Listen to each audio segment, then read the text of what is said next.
And just a hair.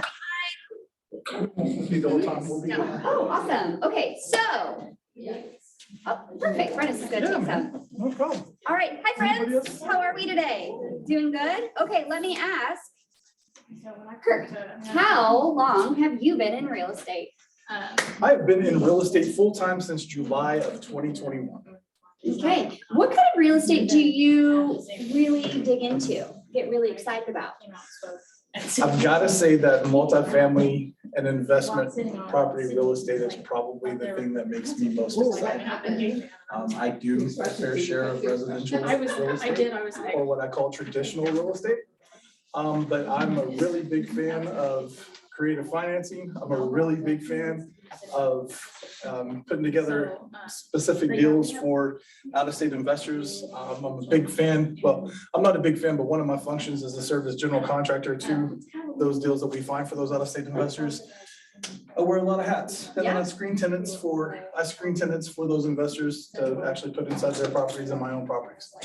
So he's got a lot of knowledge, right? And it's not just the traditional real estate stuff, it's all of it. So would you say that having to be able to qualify people, because you're spread so thin, and having to be able to qualify people quickly and efficiently is probably important to your timeline? well, without a doubt, and this is why, like you said, I am spread thin, right? Like I know this for a fact. She does. Sessions and sessions of coaching. I'm spread really thin, and the reason, and that's chosen, because I have a vision and I have a dream of where I want to get to, and it involves, a lot of different things coming together all at once. So not wasting time with people that I can't help right now, but still having the knowledge as to how to continually touch base with them and build a relationship so that when they are ready for me to help them, I can, is super important. But you don't want to chase after somebody that is not ready to go for three reasons, in my opinion. Number one, it's about your time, money clock, right? If they're not ready to go, they're not ready to go. That doesn't mean they won't be ready to go tomorrow, right? Number two, you don't want to be pushy. You don't want to destroy your relationship before you have the chance to cultivate it and build it, right? And a lot of times, if you're treating them like they're what we're going to talk about as an A prospect or an A lead or an A buyer or seller, like ready to go in the next 2 weeks, and they're really, a C, they're like 6 months down the road, that can be detrimental. Thank you. And then the third reason why I don't think that it's a great idea, just to be completely and totally honest, is that you will push them into thinking that you don't care about them, right? What you care about is you and your money. And I call it commission breath, and we're gonna talk about that before the end of the day. Well, you guys are great. You always interact. It's gonna be a conversation. It's gonna be exciting. Hang on every word. It's all good stuff, I promise. Thank you so much for your time. And if you need me to throw that away, I can. I don't. I'm gonna finish this. Oh, I meant that. Oh, for that? Yeah. This? Throw this away? Yeah, you need me to. You wanna throw my Cowboys cup away? That hurts my feelings. That does not exhibit Just here for the an good. attitude of acceptance and tolerance in any way, shape, or form at all whatsoever. That? Yeah. See? We're talking about the Cowboys though? I was listening. Yes, we are talking about Cowboys though. Don't they kind of not count? I can't say it out loud. They kinda don't Ladies, I really appreciate you being here, but I have a class to teach. count. Have fun, guys. Before I take this stuff upstairs, does anybody want any of the snacks? I have a You bunch guys grab of something them. if you want it. Yeah, I have Feel free. snacks. We over got there. a second, it's fine. If you guys want something to drink or snack on, go grab it for sure. Thank you. I promise, come on in. Be okay. Do you need an information packet? Yeah, come on. Do you mind to sit like right here? So I don't have to yell so much. I'm an old man, my voice gives out pretty quick. Sorry about that. Who do we have online? We got Corey online? Corey, Sam, and Brandon. All right. Hey, Corey. Hey, Sam. Hey, Brandon. Thanks for coming and watching, and I will do my best to keep this as super interactive for everybody as possible.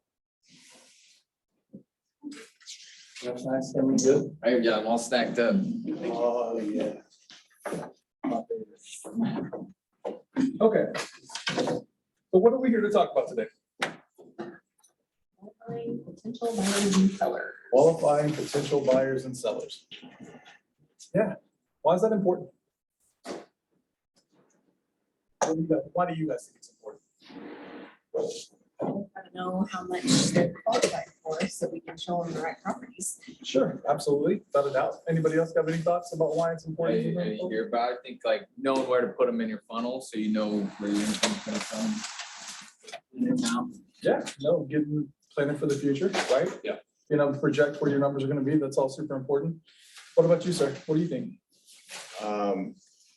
Kind of the same, like kind of put in where they need to be, so you don't forget about them, but also, or make them feel like you're forgetting about them, but also not pushing.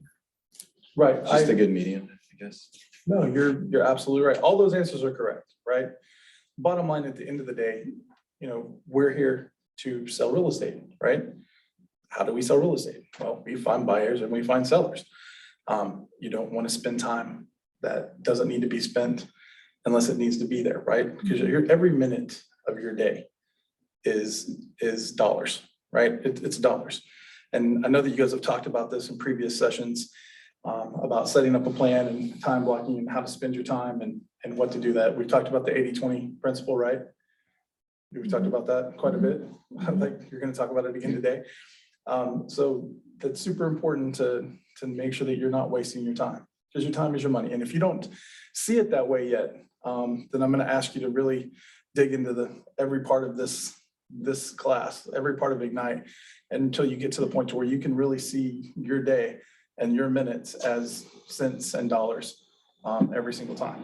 So before we jump right into qualifying buyers and sellers, does anybody have any questions from the previous sections that they'd like to discuss? Anyone? You guys all good to go on everything that we've talked about up to this point? You guys have any questions? What things have you guys been able to implement?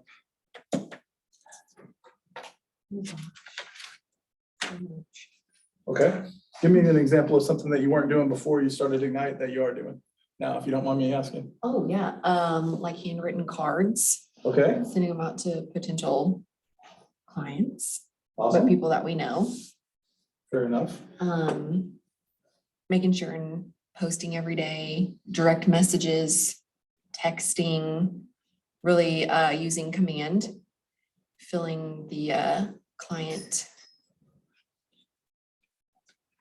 I guess my clients on there, or I guess potential clients, are contacts. That's what I'm looking for.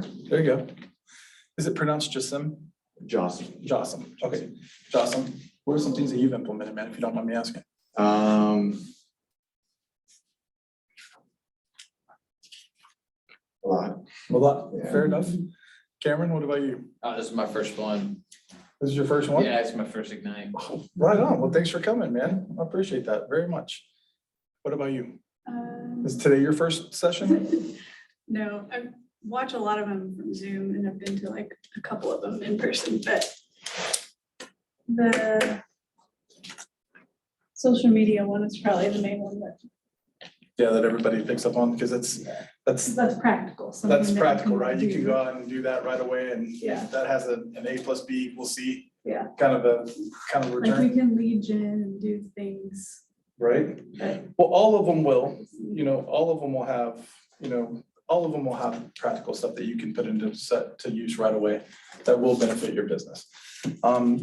Whenever it comes to lead generation and whenever it comes to, qualifying buyers and sellers, there are a million different things that you can attribute, or you can actually classify under this course, but we're going to talk about just a few of them today, right? And then I'm going to talk through some personal ways that I do things, right? That I have found work for me. But throughout the course of the next couple of hours, you guys are going to get a list of questions that you can ask buyers to help qualify them. You're going to get a list of questions that you can ask sellers to help qualify them. And there's a lot of different things that come into play with that. We're going to talk about, how to classify them in the first place before you even get to the appointment where you can ask the questions, right? And the things that are most important to look at whenever you're going into having those conversations, okay? So if nobody has any questions, then we'll move forward. Does everybody have an accountability partner?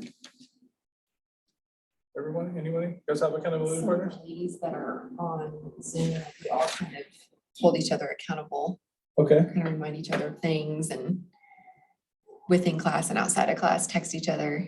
so I'll say this. I've been through Ignite twice. I've been through Bold twice. Get an accountability partner. in your everyday life, if you don't have a mentor, find a mentor. If you don't have an accountability partner, get an accountability partner. I never believed in accountability partners. I was always the person that wanted to do it my way on my own, right? It has been so life-changing. That's the only word that I can really put, to get an accountability partner and get a mentor. Those are two different things, right? But reach out, find someone, have conversations, find people that will hold you accountable. Because the easiest thing to do in this business is spend all of your time doing things that really aren't going to get you any revenue in your pocket, right? And I think that's the easiest thing to do in any sales business, or in any business really at all, is that you get so caught up in this checklist of things that you have to do, right? 80% of them don't result in any income producing activity at all whatsoever. And so that accountability partner and that mentor kind of help you narrow that down, right? And let you focus. All right, so here we go today. Well, maybe, hold on one second. You gotta click on the I screen. already messed it up. Just click on the screen with the All right, computer. so if you take your mouse from the laptop to the desktop and then click the screen once, Yeah, That should be all set, I think. and now your clicker will work. Oh, now my clicker will work. It should at least. All right. Hey, guys, thanks. So for those of you that have not noticed, I am not tech savvy at all whatsoever. Okay, so bear with me on this one. I appreciate No your worries. patience very Lots much. of other teachers have said that and they've been just fine. Well, basically what we're going to talk about today is we're going to identify where and how to lead generate for buyers and sellers. We're going to classify leads by ability and motivation, and then we're going to qualify buyers and sellers in preparation for the appointments. So to start thinking about this, do you guys have any questions whenever it comes to qualifying buyers and sellers, or situations that you've run into already that you have questions about, or questions that you will have that you might want answered by the end of the day today? Does anybody have anything? Right off the top. Everybody's all good to go on how to qualify buyers and sellers? Good, let's go. We're out. No, I'm just kidding. No, if there's anything that comes up, if you guys have anything that you want to learn about today, right, just write it down as we go through the course, right? Or we'll have conversations about it and just blurt it out. At this point, I really don't care at all. What about you guys in line? Anybody have any questions that they want to know the answer to before the end of the day today? No answers. Okay, perfect. And then we will jump right in here. So as far as the agenda goes today, we're going to look for finding the motivated, right? And then we're going to talk about classifying by able, ready, and willing. Then we're going to look at, quality buyers and sellers. Then we'll do recaps and ahas. It's going to be mixed in with a whole bunch of role play today. We're going to have some different conversations along the way. So I want you guys to get comfortable with that. Do you guys mind partnering up right now? Can everybody pick a partner right now for when we jump into things? Justin? Yes. Or odd number. Join us. An odd number of people. That's all right. It looks like you'll be my partner whenever we break down on everything, if that's okay with you. Okay? Fair enough. All right. So the lead generation and follow-up habits that you have started at the first step of fulfilling what Gary Keller says is our number one job. Let me get over here. Your number one job as a real estate agent is to find ways to get in the path of motivated buyers and sellers. Your number one job as a real estate agent is to find ways to get in the path of motivated buyers and sellers, right? So how many of you have ever heard the term secret agent? What is a secret agent? You don't tell anybody you're an agent, you just. You don't tell anybody what you do. Yeah. Right? So let me ask you guys this question. Who is a buyer? Everyone. Who's a seller? People own houses. Yeah, people that own houses are sellers, right? But how do you find that out? You can ask, yeah. Yeah, it's conversation, right? It's letting people know what you do. It's getting in front of people and having the conversations that, just general conversations and building relationships. You're going to find that, Keller Williams has a system and a model for absolutely everything. If you follow that system and you follow those models, you'll be successful. All you have to do is do what they say to do, right? But your number one job is getting in the path both buyers and sellers. So where are some places that you guys can think of to have those type of, where it would be appropriate to have those kind of conversations? You could bring it up at church even. if Bring it you up at church, have okay? Just a casual conversation. If you Yeah. overhear someone say something, Where else? Wherever you go to eat, coffee shop. Is there any place that it's Yeah, movie inappropriate to have that theaters, conversation? No.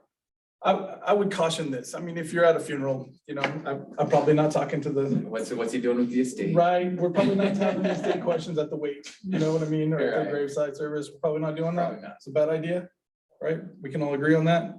Bad idea there, but there really isn't a bad time to have a conversation as far as real estate goes. And letting people know what you do is one of the most important things that you can do as a real estate agent, as far as when it comes to building your pipeline and building your database. Okay.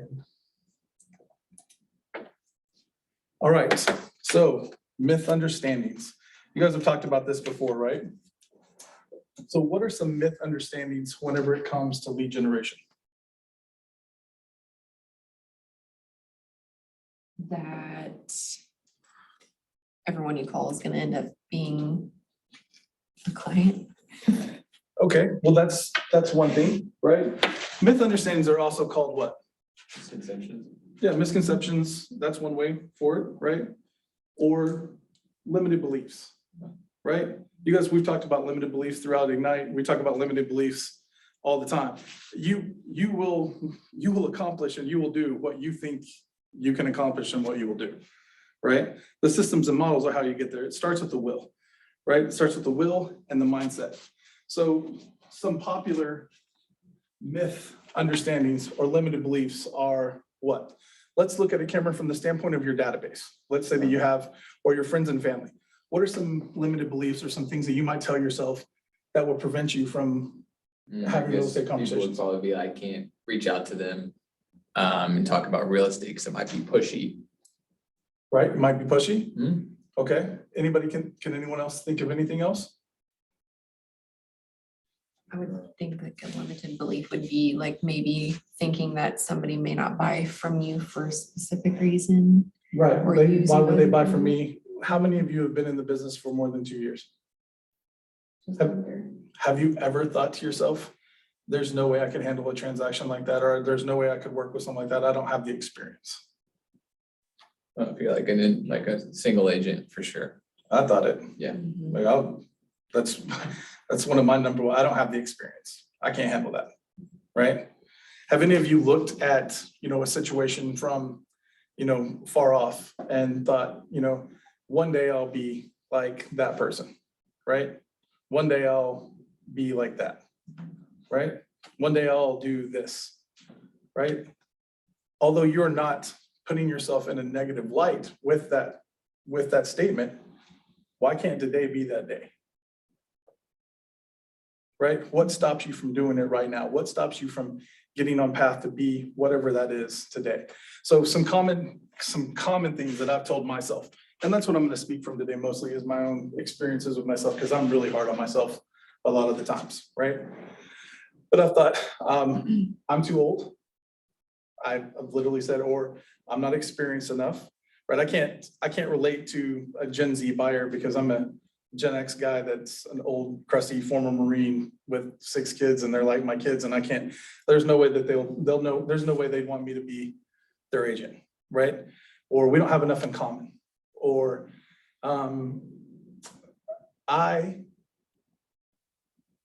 something that I've thought quite a bit is there's only a certain group of people that I can relate to, right? And it's really difficult for me to relate to other people. So luxury real estate has scared me to death, right? I don't want to work with people that own houses at certain price points because I've contracted something in my head that is completely and totally made up. That's not true at all, because the simple fact of the matter is that we all put our pants on one leg at a time, right? And so those are all things that have come up in my mind over the course of doing this. And those are all things that fall under the myth understandings or limited beliefs. When the key is to keep in that positive mindset and to know that if you have a plan, right, and you take the right actions, right, there's really very little that you can't accomplish whenever it comes to real estate. Does anybody have a story of a situation to where there was an opportunity, but they didn't reach out and they didn't grasp it because of one of those limiting beliefs? You guys have something that you didn't go after, or a client that you didn't talk to, or a listing that you didn't try to get? Does anybody have anything like that that they'd like to share?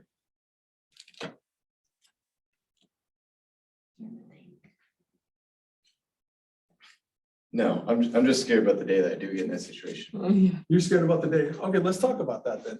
When you Like, say you're scared about the day you get in that Like I've been situation. telling everybody, this is what I do and whatnot. And I have a buddy, he said, my dad has a golf course he wants to sell. Like, he's like, are you able to do that? I'm like, I told him yes, but because obviously take the opportunity, Yes. but I don't know what happens the day when he called me back, when we meet about that. I guess I just have to really be honest about trying to, learn how to, Learn how to sell a golf course. I mean, like, Really quick. like get a lot of, get the right answers. Yeah, get the right Do a lot answers of for all back the and questions. forth, Sure. but Well, I can see where that would be, kind of overwhelming, man. I mean, that's a big task. How long have you been doing this? like since January. Okay, that's Yeah. awesome. But yeah, I can see where that would completely and totally be overwhelming. So what are some of the answers that you guys could think of how you could overcome that? How can Jasim overcome that? I would ask. Contact with like a commercial agent, Mhm. or just get a good contact, Yeah. and even just ask them a few questions and, and you'll probably just get like a referral or something if they end up taking the listing or whatever, which will be a huge chunk of change. 50% of something is better than 0% of nothing, right? Right. 50% of something is better than 0% of nothing. Mhm. And if you can jump on a transaction like that with somebody that knows exactly what they're doing, that's done it before, to Cameron's point, and make a little bit of money in it, but more importantly, learn how you can do it, how you should do it, the proper way to do it, so that you can do it the next time, I think that we're in great shape. I'll leave this with you, if anyone chats will come up right there. Okay, thanks, appreciate it. Yeah. Anybody chats, it'll come up right there. I'm gonna hope that I can see that. That's what we're gonna do. Or I think the other myth is thinking that you need to know everything before thinking need to know everything. All the Yeah. objections in case, and Uh-huh. 90% of them don't come up There we go. ever. Absolutely. Is it impossible, is it possible to know everything? No. You don't want to know everything. You want to continue learning. I've gone through this class like 5 times, 6 times, right? I've never taught it before, but I'm sitting here and I'm going through it, I'm preparing for it over the last week and a half or so. And it's, oh, wow. Oh, yeah, that's right. That's how the model says to do that, right? Because going through the process is a lot different than just being on the outside looking in, or thinking that you have to know everything about the process going into it, or thinking that you do know everything about the process, and then going through it and being like, oh, wow, well, that's not the case at all. So yeah, I can completely and totally understand that. So is there anything that holds you guys up, or is there anything that you guys don't feel like, let me ask this question a different way. Are there buyers and sellers that you feel like you can't talk to?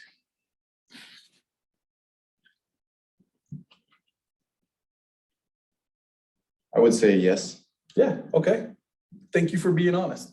I can name like 5 different types of buyers that I'm not comfortable talking to, that I don't think I can talk to right now. So who are yours? I mean, not sure yet, but let's just say like when I do door knocking, right? My dad's a realtor, he's actually a broker, but he said, I see where he's coming from, but at the same time, I kind of disagree but when I go door knocking, he says, don't go to the high-end neighborhoods and whatnot, a couple 100,000. He says, start in the smaller, you have better chances, Okay. because they make it feel like I don't have any chance in, being a new agent with, buyers, sellers that have, nice homes. Okay. But, How do you there's feel about still they'll probably have a realtor already, or they probably don't want to go with a new guy, Or what else? or I don't know, maybe look at me like I'm younger. I don't know. There we go. All of those limited beliefs, every one of them, man. And that's what we're here to talk about. We don't even realize a lot of the times that the beliefs that we have are limiting beliefs. right? Your dad's got a lot of experience, I'm sure, right? And so he wants the best for you. I don't know any father that doesn't want the best for their child, right? And so he's giving you suggestions on, based on his experience or based off what he knows, Mhm. right? But the simple fact of the matter is that it's all about how you interact with people, right? And it's just as easy to get a listing that's $60,000 as it is to get one that's $375,000. The work is the same. People might be different, the mindset might be different, the outlook might be different, but the work and the attitude are all the same, right? Right. So I would come with that from the standpoint of get your door knocking script down. Mhm. And whenever you're cutting your teeth and you're really training yourself as to what you say whenever people do answer the door, then I would want to spend that time training on targets that were maybe not as vital or not as, I'd want to practice my fishing on, or practice my craft on smaller fish. If that makes Right. sense. Yeah. And that way you can get it down to where, when you do have those conversations with the bigger fish, I think we've kind of gone over enough of the limiting beliefs of what people think. But I want you guys to be aware that those things are there and be aware that you can overcome those on a daily basis. It's literally just it's recognizing them and then just changing the direction in which, you take your thoughts. Okay? So how are people finding real estate agents? You have any idea about that? Referrals. Yeah. Let's see. You guys look at the board here, right? This is data from the National Association of Realtors. And I'm gonna move to the side here because I wanna be able to see it. You guys will find my eyesight's not amazing. Gotcha. So home buyers found their agent. What's the number one way that people have found it? Referrals, right? Referral from a friend, a neighbor, or a relative, followed by what? Previously used, Previously used, followed by, inquired about a property they saw online. okay. Where are Facebook ads? Down there. Where? Facebook ads. Yeah, where are Facebook ads? Ooh. Maybe website, I don't know. Where's Google service listings at? Mhm. I guess you could technically count Zillow as a website. Right? And just inquire about a property they saw online. It's usually ads or something that have a house. Right? So you split that 7% up between Google, or between Right. Zillow, between realtor.com, insert listing site there, right? So the simple fact of the matter is that people, buyers, right, are finding their agents through referrals. So what's the best way to give us a shot at getting a referral? What's a referral? Recommendation. Yeah, it's a recommendation from who? Somebody who Friends, family, anyone. just, People that know, like, Love and and trust you, trust you. right? Mhm, People that know, like, and trust you. mhm. So whenever we're talking about those agents and we're talking about people that know, like, and trust you, what are we talking about? A good referral. We're talking about what actions can you take to ensure that you can maximize the number of referrals that people that that people know, that know you, that trust you and like you, are giving to other people. Say, hey, I'm doing this now, can you? Yeah, it's the whole reason the command was built, right? The whole reason that command was built, right? Is to give you a framework, to give you a system to where you can plug in and talk to the people that you know, that like you, that trust you, and you can stay in front of them on a consistent basis, right? Smart plans, touch plans, those things are the key to keeping top of mind. And if you guys have sat through my marketing class before, you guys will know what top of mind awareness is, right? Everybody, how many of you have done this exercise before? Everybody knows three things, right?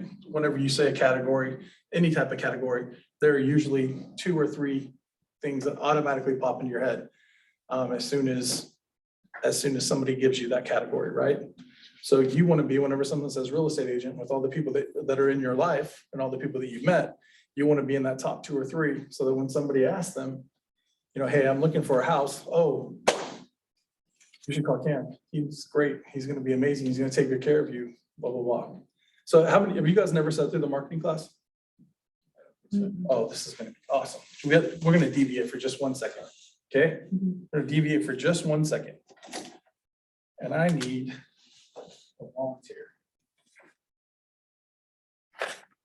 Aaron, will you be my volunteer? I got you. Okay.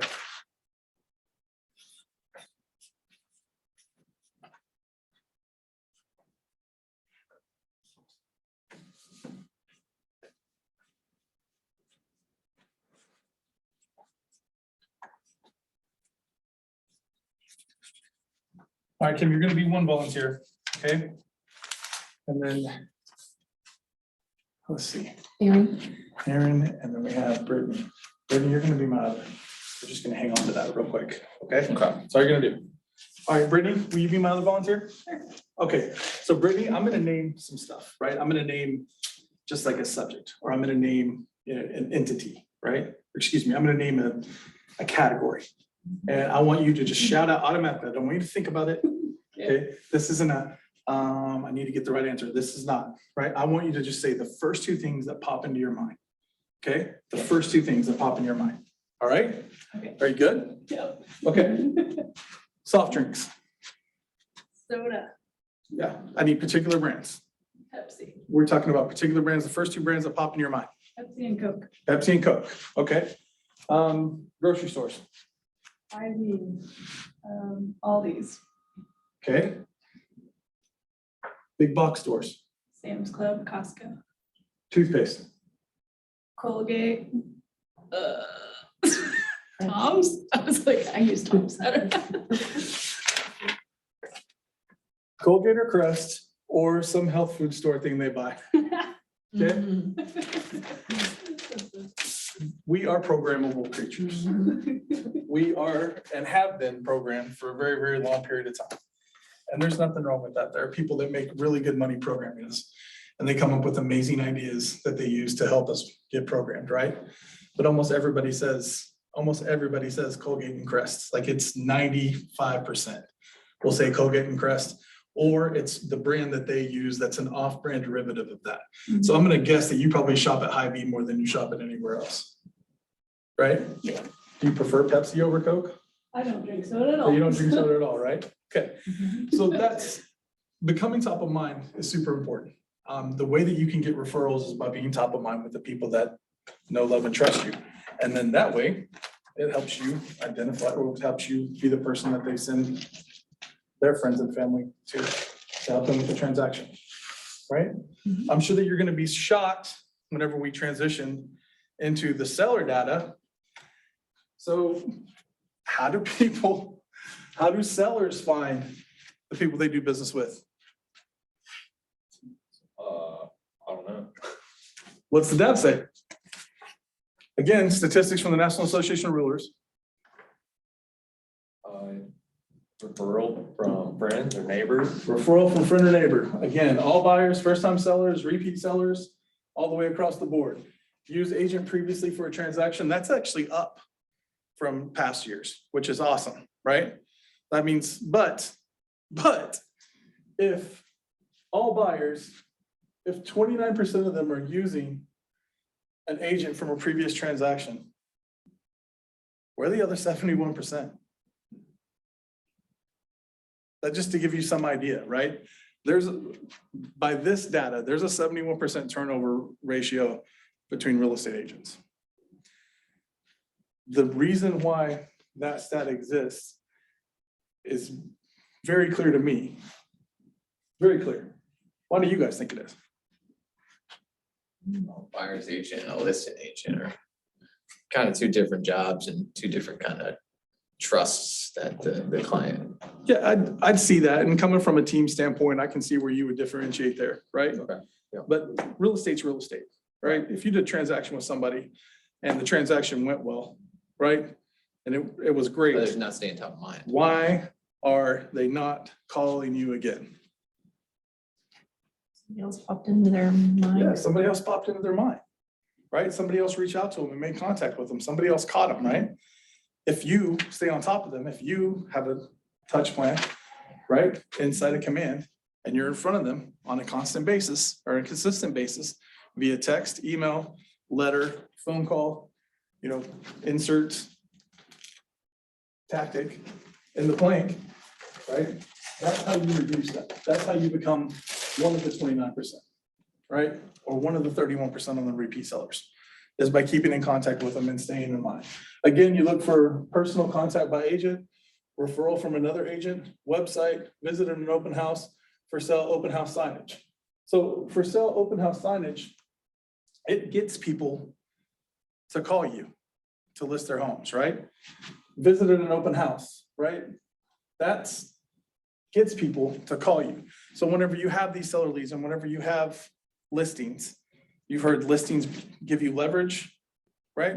Well, listings give you leverage because you've got people that are going to be calling you and you're going to be fielding phone calls. How many of you have had a listing, right? Okay, when you had that listing, how many phone calls did you get from people that weren't represented? Some, I mean, not very. Not a ton, but you got some, right? Yeah. Okay, so how many, did you get any messages or any emails or anything, people reaching out to you that were just curious about it? Curious about the listing that weren't represented? Not a bunch, but But yeah, there they were do some. happen. Yeah. They happen. They will happen. Same thing with, open houses. You'll pick up people at open houses, right? Now, everybody's gonna tell you that they have an agent, right? You really need to dive in and be like, okay, so who is it? Right. Who are they? So I can let them know. So who are they? So I can let them know that you were here today and that we had a conversation. Want to make sure that they know I'm not trying to snake you whenever I ask for your contact information, right? And make them tell you who it is. Don't beat them up over it, but make them tell you who it is. Any questions online? When they go, because they don't. Yeah, they're like, Here, his name's, gotcha. he's a real, no, I got a really good friend that's an agent. Oh, what's his name? What's her name? What's her name? What? Brandy? Brandy is their name? Yeah. Yeah, okay, great. I'd lean on that one a little bit, a little bit more for sure. So bottom line, end of the day, the number one way that buyers and sellers are finding their agents are through referrals.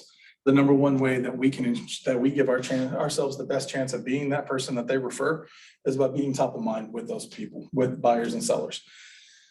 The only way that you can be top of mind with buyers and sellers is to have conversations, right? Stay on top of them, get them on a touch plan inside your command or inside whatever CRM system that you're using. All right? It all starts with the conversations. Every bit of it.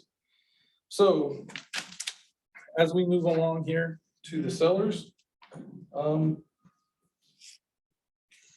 you guys haven't been, I'm not even gonna talk about the last session then. So as you've been experienced, Keller Williams has a defined model and system for everything you need to do in real estate. Likewise, Keller Williams has its own language, leads and contacts, which you guys talked about in a previous session, right? Already familiar with. Opportunities is a word in command. So we'll talk through this real quick. How many of you use command? Yeah? Everybody? You guys have another CRM that you use, Cam? No, I just use it mainly for my database. I don't do it for opportunities and stuff. You guys put opportunities in or no? No. Okay, something you might want to consider. It's a great way to track. It's a great way to not lose track. Is what I found. I am super guilty of not taking the time to update my database on a consistent basis. And I will share an ugly secret. And don't hold this against me. You get into this business. I've gotten into this business and I've found that it's just been one blessing after another. Right? The deals are there and I've found them and I've worked with people and I've talked to people and it's been able to work itself out really well, right? Yeah, but How long you been in Springfield? I have been in this area for 20 years. I'm not from here originally. I'm from a little town in Arkansas. I grew up, and we can talk about this a little bit later on. My story's a bit long and drawn out, but I've been here for 20 years. I've been full-time in real estate since July 2021, like I told Shannon. Prior to that, I was in marketing. I was the local sales manager for Color 10, Ozarks Fox, and Z27. There's these things called broadcast television stations I know you guys probably aren't very familiar with them anymore, but they put out different advertisements for their local advertisers. And I worked in that business for 8 years, and prior to that, I was at the News Leader for several years. So I worked in print and media and, well, broadcast television and digital media advertising forever and ever and ever and ever and ever. So that's my background. I've always been in sales since I got out of the Marine Corps. I was always in sales. I was in the Marines from 98 to 2002. Everything prior to that is, we'd have to talk about that outside of this setting. But I've been in sales forever and ever and ever and ever and ever. Inside sales on the phone, outside sales, you know, and all those other aspects. So whenever you're talking about the opportunities that Command gives you, you know, I've got a database of 6,000 names that I do not have set up on consistent smart plans for all of them. So this is a do as I say, not do as I do moment, right? I have no problem owning that. I've not leveraged to where I've been able to hire or to where I've hired an assistant or have an assistant. I've not leveraged to where I've been able to implement different systems and processes to help me manage those things. And so far it's worked out okay, right? But the simple fact of the matter is that if I didn't have all of them in Command, I wouldn't have any business. Now, if I got off my tail and got everything organized and set everything up, I'd have more business than I could shake a stick at, right? But that's also back of my mind, hey, can I handle it? What do you call that thought that just went off? It's a limiting belief, right? It's something that I tell myself, hey, could I handle all that business? I don't know. Yeah, if I paid attention to the models and I followed the models and I set everything up according to the models, absolutely, I can handle that business. Without a doubt, I could. I wouldn't even have to set it up according to the models. I could set it up according to, you know, maybe I look for a team of 10 agents that I trust, that I just refer the business out to that I didn't want to do myself, right? And then I took 25% of that, or 35%, depending on how much I like them. Just kidding. Total joke. But no, in all seriousness, Keller Williams gives you all the tools that you need, that you don't have to pay for. You know, you talk about, I go back to the NRA data. You didn't see Facebook ads, you didn't see, you know, Google advertising, you didn't see PPC, you didn't see search engine optimization, right? You didn't see any of those things up there, okay? What you saw was people that stay in front of people, that are top of mind with people. And there are a million different ways that you can do that. And it's, you know, it's what you find that works best for you and gets you the results that you want, right? But again, going back to this, you have the CRM to plug people in, and you have the opportunities to reach out and touch them on a consistent basis. And there's not anybody else out there that really does what we do at KW. So I'll get off my propaganda spiel, but I really do love this organization, and it has been life-changing for me. Absolutely and totally life-changing, completely without a doubt.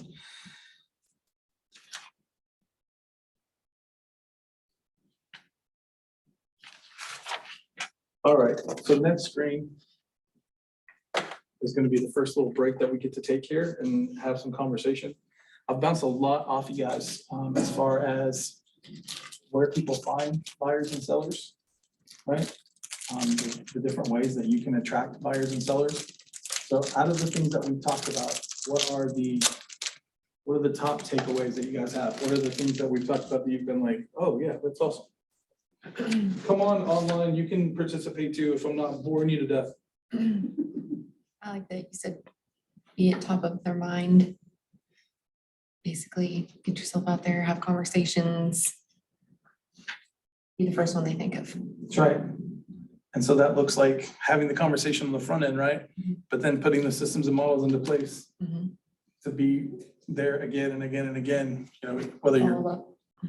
the follow-up model, that's absolutely right. Anybody else have any ahas? I like, kind of thought about it of like your database is kind of like your referral network. So if your database is just like, you know, that number is just all those people that if somebody asks them what a good agent is, they will refer you. Right. So you could have, you know, like 6,000 people out there that if somebody asked them who a good agent is, they would be referring you. So they're just like your referral network if you stay top of mind. Right. That's exactly right.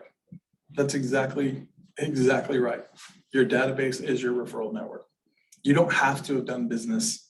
You don't have to have done 400 transactions or 600 transactions, right? To get referrals. You don't. You just have to be the guy that, or the girl that somebody knows, the person that somebody knows, that somebody asks, they say, okay. You guys, just out of curiosity, you guys have any idea what the statistic is for the number of people that you know in a given year that will transact in real estate over the course of the 12-month period? You guys know what that percentage is? Any idea? I thought it was like 3% or something, but it could be more. Close, Karen, that's close. The last statistics that I saw, it was 7%. So let's call it 5. So how many people do you know? How many friends do you have on Facebook? Like 1,000, but most of them are realtors. Yeah, well, Yeah, gotta watch whose friend request you accept. all right. Come on. I'm just teasing. I just accept them all. Like, I know, I'm just teasing. suggested friends now are all just realtors. Realtors, I'm like, yeah. well, this Yeah. doesn't help. I think I added them all. Oh, it helps if you tag them because then their people see you. And if you put something really cool on, they'll be like, oh, but then you don't really want to do that either. No, how many, like legit, how many people do you know? Just, I think the average person knows like 300 people, Yeah, probably. I could reach out to right? So Yeah. what's 5% of that? 15. 300 people, there's 15 transactions that you know, just about 300 people that you know, right? That's 15 transactions. So you do half of those. That's 7. And you just have to find the rest of them, you know, from other places. If you take time and you are consistent in this business, as you can look around this building and see, you can build a pretty great network of people. You know, you start getting up into that, you know, 1,000, 2,000, 3,000 people that you know, that like you, that know what you do, that trust you. I mean, that's pretty much, well, as close to cruise control as you can get in this business. You still have to do the work every day, you know. You still have to go in and you have to lead gen every day. The one thing that I do every single day, no matter what, is I lead gen. Whether it's 30 minutes to 2 hours, I lead gen every single day.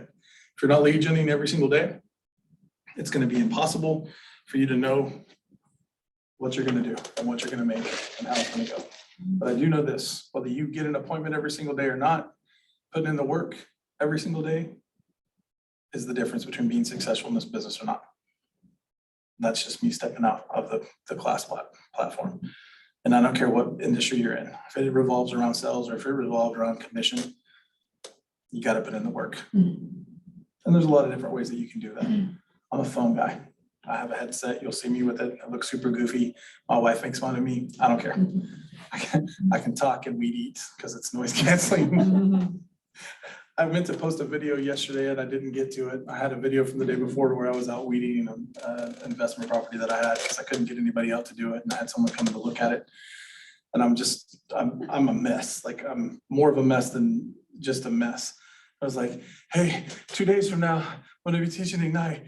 I want to see you guys there. I really appreciate it. I promise I won't look like this. But I didn't get to posting it in time. And because I had said the time frame on there, I didn't put it up. But you know, but you'll see me in that video with my headset on and I'm having those conversations. And if they couldn't hear me because of the weed eater, then I shut it down for a second. But you know, that's just a part of my makeup, and it needs to become a part of your makeup to lead generate every single day, no matter if it's door knocking, no matter if it's, you know, cold calls, no matter if it's warm calls, no matter if it's direct messages. I know you guys have talked about that quite a bit.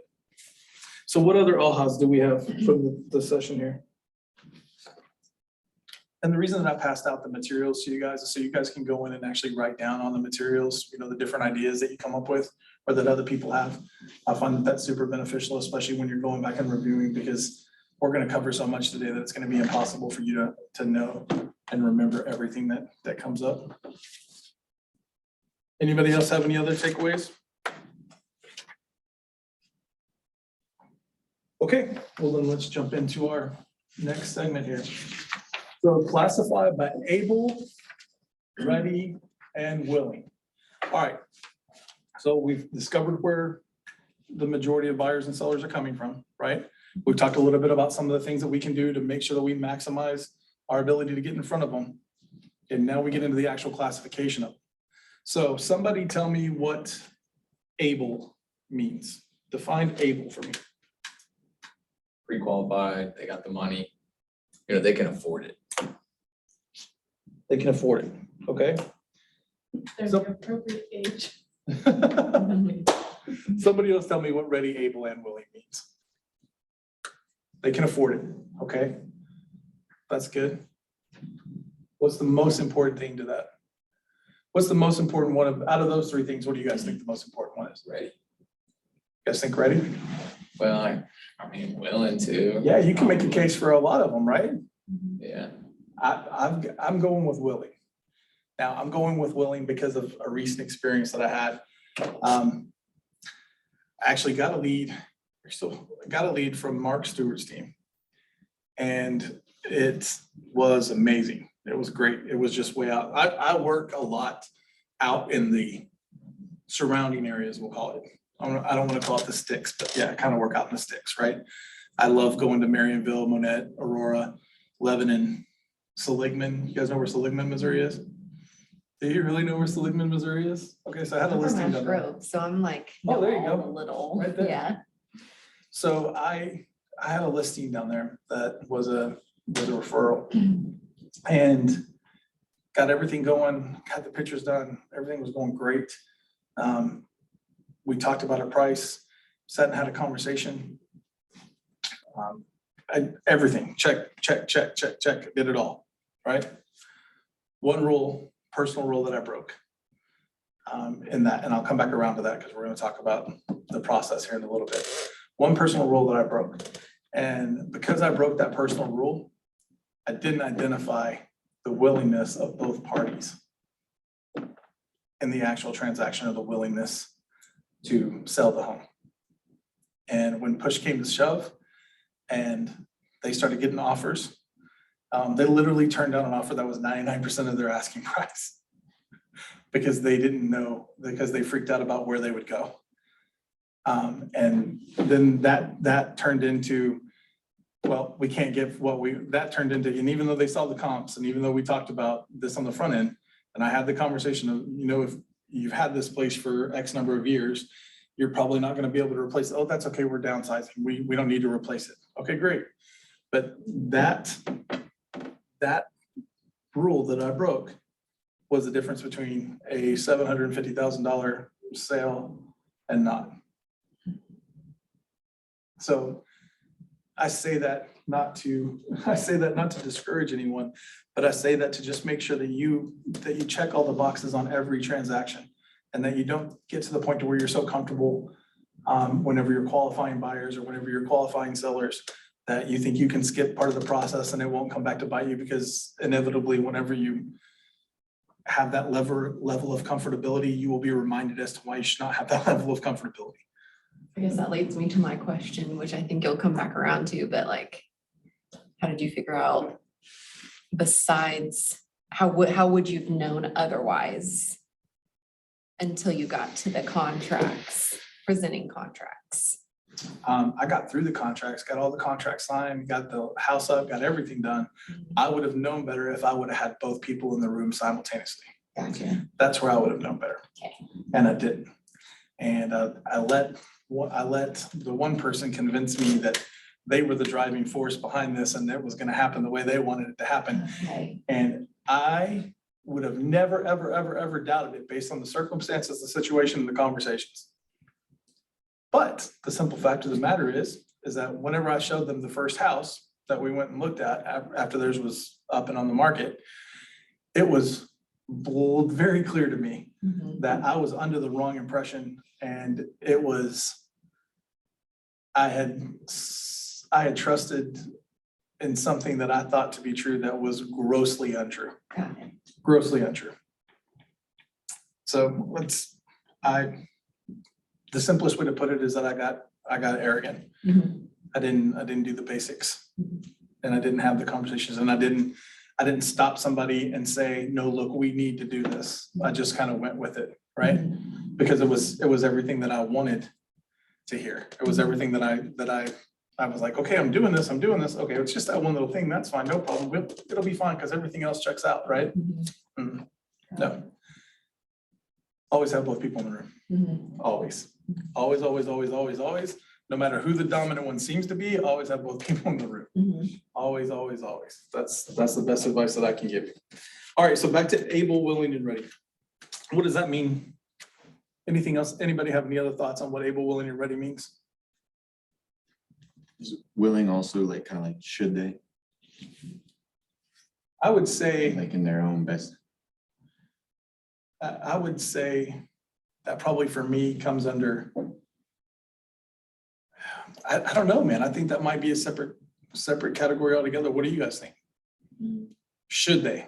Where does should they fall under ready, willing, and able? It's like before they're able, ready and willing, like should they is like, I I don't think know, willing is should like I? Motivation, Yeah, willing is, hey, I want to do this, right? Mhm, yeah. I want to do this. I'm ready to do this. I'm that. mhm, Able is, hey, I have the financial means to Yes. buy the property, right? mhm. Yeah, I think you can, like, if you have motivation, you can still not be ready or able, Yeah. but the willingness is there if you have that motivation. Gotcha. Let's look at this. Focus becomes increasingly possible in direct proportion to how clear you are about what you want, when you want it, and what you must do to get it. Let's read that again. Focus becomes increasingly possible in direct proportion to how clear you are about what you want, when you want it, and what you must do to get it. So does that make you feel differently about being ready, willing, and able? See, the one thing that they don't tell you in real estate school, right? And that you guys have probably figured out by now, or that I have definitely figured out, or have been exposed to, is that everybody loves the idea of a new house, right? Everybody loves the idea of an upgrade. Everybody loves the idea of something new and something different, right? They love that thought.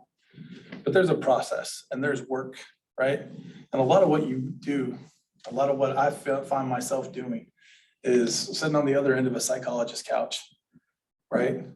Calming people down and talking people through, the smallest little details. I got the inspection report back and it has 72 items on it. Yeah, I know, but it's really only 3 things. He's paid to find everything that's wrong with the house or anything that's not up to code on the house. Really, these are the 3 things that we really need to focus on, or these are the 5 things that are, but there's 72 of them. This place is falling apart. It's really not. It's not falling apart, I promise, right? Let's look at this. Let's just break them down. And we'll go through every single one of the 72 items. Back to my money clock, right? But no, that's a huge part of what you do. Everything that we do really is communication, reassurance. It's making people feel good about the decisions that they're making, helping them talk through, the decisions that they are making and really finding out whether or not it's the best thing for them to do. You talked about, should they do it, right? You guys talked about that. I think that's one of the first questions that you have to ask, either right after you determine, ready, willing, and able and where they are, because they can get to the point to where they're like, yeah, let's do it. We're rocking on it right now. And then something comes up in their finances, or you find out something that you didn't know about, their life. And if you get this notion in your head, the first inclination that you're going to have is to kind of say, well, they said they were ready to go. They're willing and able to go. I would urge you, if you have that intuition that you get, the discernment, that conviction that you get on the inside of you whenever you hear something that makes you second guess a decision that somebody's about to make, that's generally pretty real. I've very few times in my life have I found that I've gotten some type of gut intuition or gut feeling that, didn't really turn out to have some legitimacy in some aspect. Now, it might not have been what I thought it was or what I wanted it to be, right? But those are things that you need to listen to and have that conversation, and your buyers or sellers will respect you if you caution them, right? Because at the end of the day, it's about what's best for them. It's not about what's best for you. And if that ever changes, that's a condition called commission breath. And I want you guys to be aware of it, because there are so many people out there that have it, right? so many people out there that have it. Excuse me. That's supposed to be off, but it's not. I apologize. All right, so able, willing, and ready. We'll go ahead and define them now. All right, so able, as according to, as it comes up defined by Keller Williams, as potential client is financially and legally capable of completing a transaction now, right? So we're financially and legally capable of completing a transaction now. Ready. Potential client is motivated and prepared to make strategic decisions now. And willing. Potential client is eager to buy, sell, or both.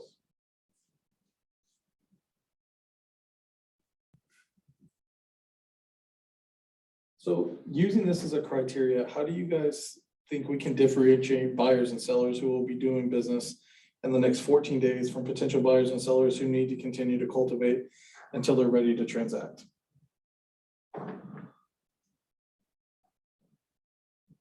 Give me an example of somebody that's ready to go now. Or a conversation that you guys have had where you, in your mind, that tells you they're ready to go right now. They presented you with a Approval. reapproval. Yeah, so you got a buyer, he gives you a pre-approval letter, Mhm. right? And you're like, okay, yeah, we're good to go. Okay, fair enough. What's another situation to where you would think that somebody's ready to go right now? Signing the contracts. Signing the listing agreement, right? Signing the buyer's agreement with you. How do you differentiate between, somebody that's ready to go right now and somebody that's ready to go, 60 days from now? What in your mind would lead you to believe? Can you guys think of a situation where they might think they're ready to go right now, but in actuality, it might be 30 or 60 days away? It happens a lot with like sellers, like if the house isn't ready to go. It You know, happens if they with still have sellers. stuff all over. Yeah, they still have stuff all over. Okay. So like, hey, let's get it listed, but there's a lot of stuff that needs to be done before you Yeah. really feel comfortable in getting pictures done or getting it listed.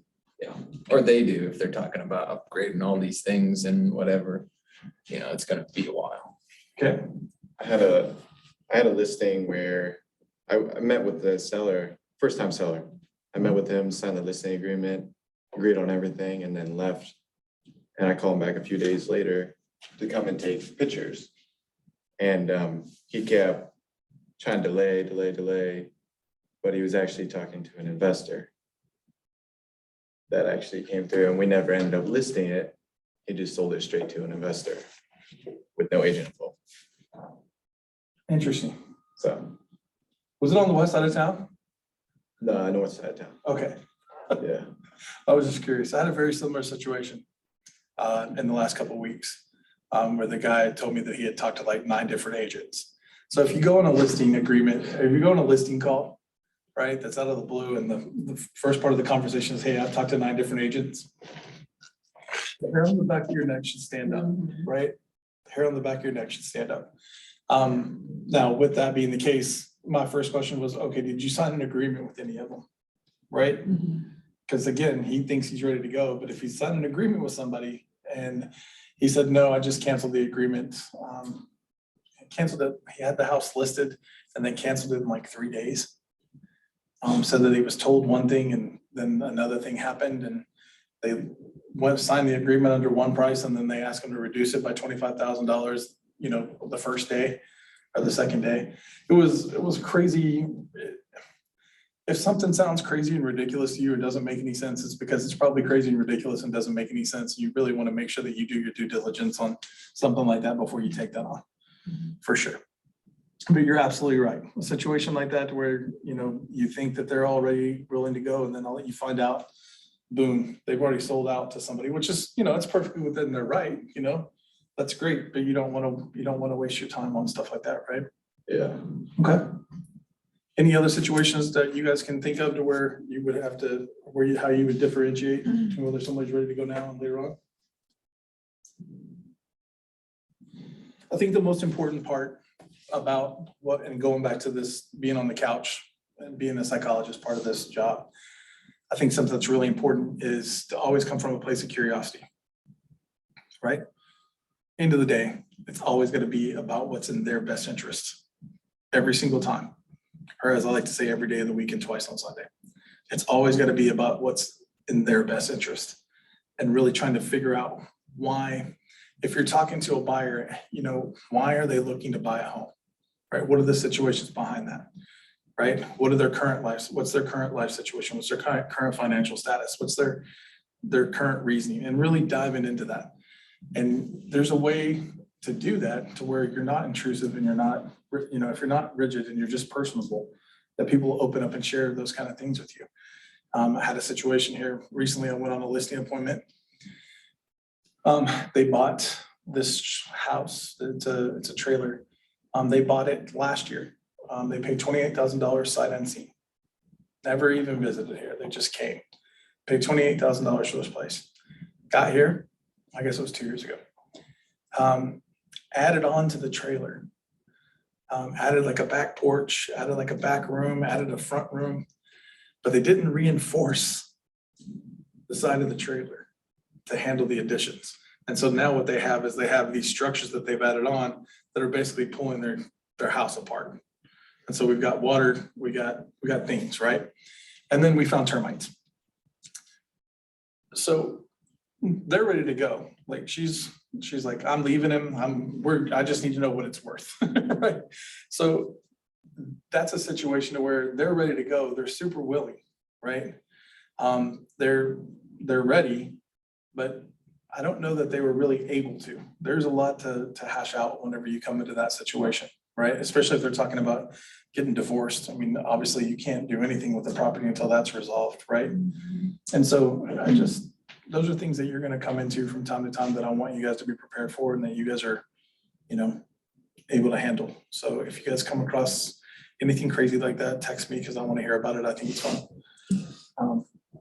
But at the end of the day, it's about helping them. So we're still involved in the conversation. I didn't walk away from that. We're still involved in the conversation. We've got them quotes on what it's going to take to get their place fixed. And then we have them, you know, we have them some outside investor offers on what people would give for it as it stands right now. And I think that's probably what they're most interested in, is just getting out. And so those people that are in those situations, they also need help. It's just, we have to realize that that's probably a little further down the line, right? Okay. So next slide. All right, classify your opportunities. So this is where the follow-up becomes super important, okay? So a buyer or seller is able, ready, and willing to do business when? They're able, willing, and ready right now, between now and the next 14 days, they are an A buyer or seller, okay? If they are able, ready, and willing to do business in the next 15 to 60 days, that's a B buyer or seller, right? And if they are able, ready, and willing to do business in the next 61 plus days, then that's a C buyer or seller. So back to the database and putting in your prospects or putting in your leads, okay? It's important to know whenever they want to transact, because the touch plan that you put them on should be reflective of their sense of urgency, right? An A buyer or seller, I'm probably just doing the paperwork and getting that going. I'm not worried about, you know, the follow-up or anything like that. As far as they're in there, their information's in there, but we're looking to get them going like now, right? That's how I would handle it personally. Your B buyers and sellers, those are the ones that you want to set up and to where you're touching obviously more frequently. And then C, I'm probably touching them just as frequently as I'm touching the B, but I'm touching them in different ways, right? I'll have a smart plan in Command that's set up to, you know, it's focused more on like holidays and, you know, market reports and that kind of thing. Same as I would for the Bs, but it's, you know, it's probably a little with the expectation that it's going to be a little bit more drawn out. So looking at this slide, how do you guys feel about the way that the system and the model classifies these different types of buyers and sellers? What makes sense to you? What doesn't make sense to you? What do you agree with? What do you not agree with? I feel like it seems accurate, fairly accurate. Yeah. Does anybody do it a different way? Oh, sure. That's mentally how I would think. That makes sense. So Mentally, how I you think agree. it makes sense? Okay, like without like putting it on paper. well, so out of these three classifications, who are you looking to get the appointment with right away? A for sure. A for sure, right? Mhm. Okay. So what's your level of effort to get the appointments with B and Cs? I mean, it should probably be lesser. Goes back to what we talked about at the first part of the class, right? You want to know what their time frame is because you don't want to come across, you don't want to do something to drive a wedge in the relationship, before it even gets built, right? So what's the best way to figure out where they are? Ask. Communicate, follow up. Anybody have any specific ways that they do that now?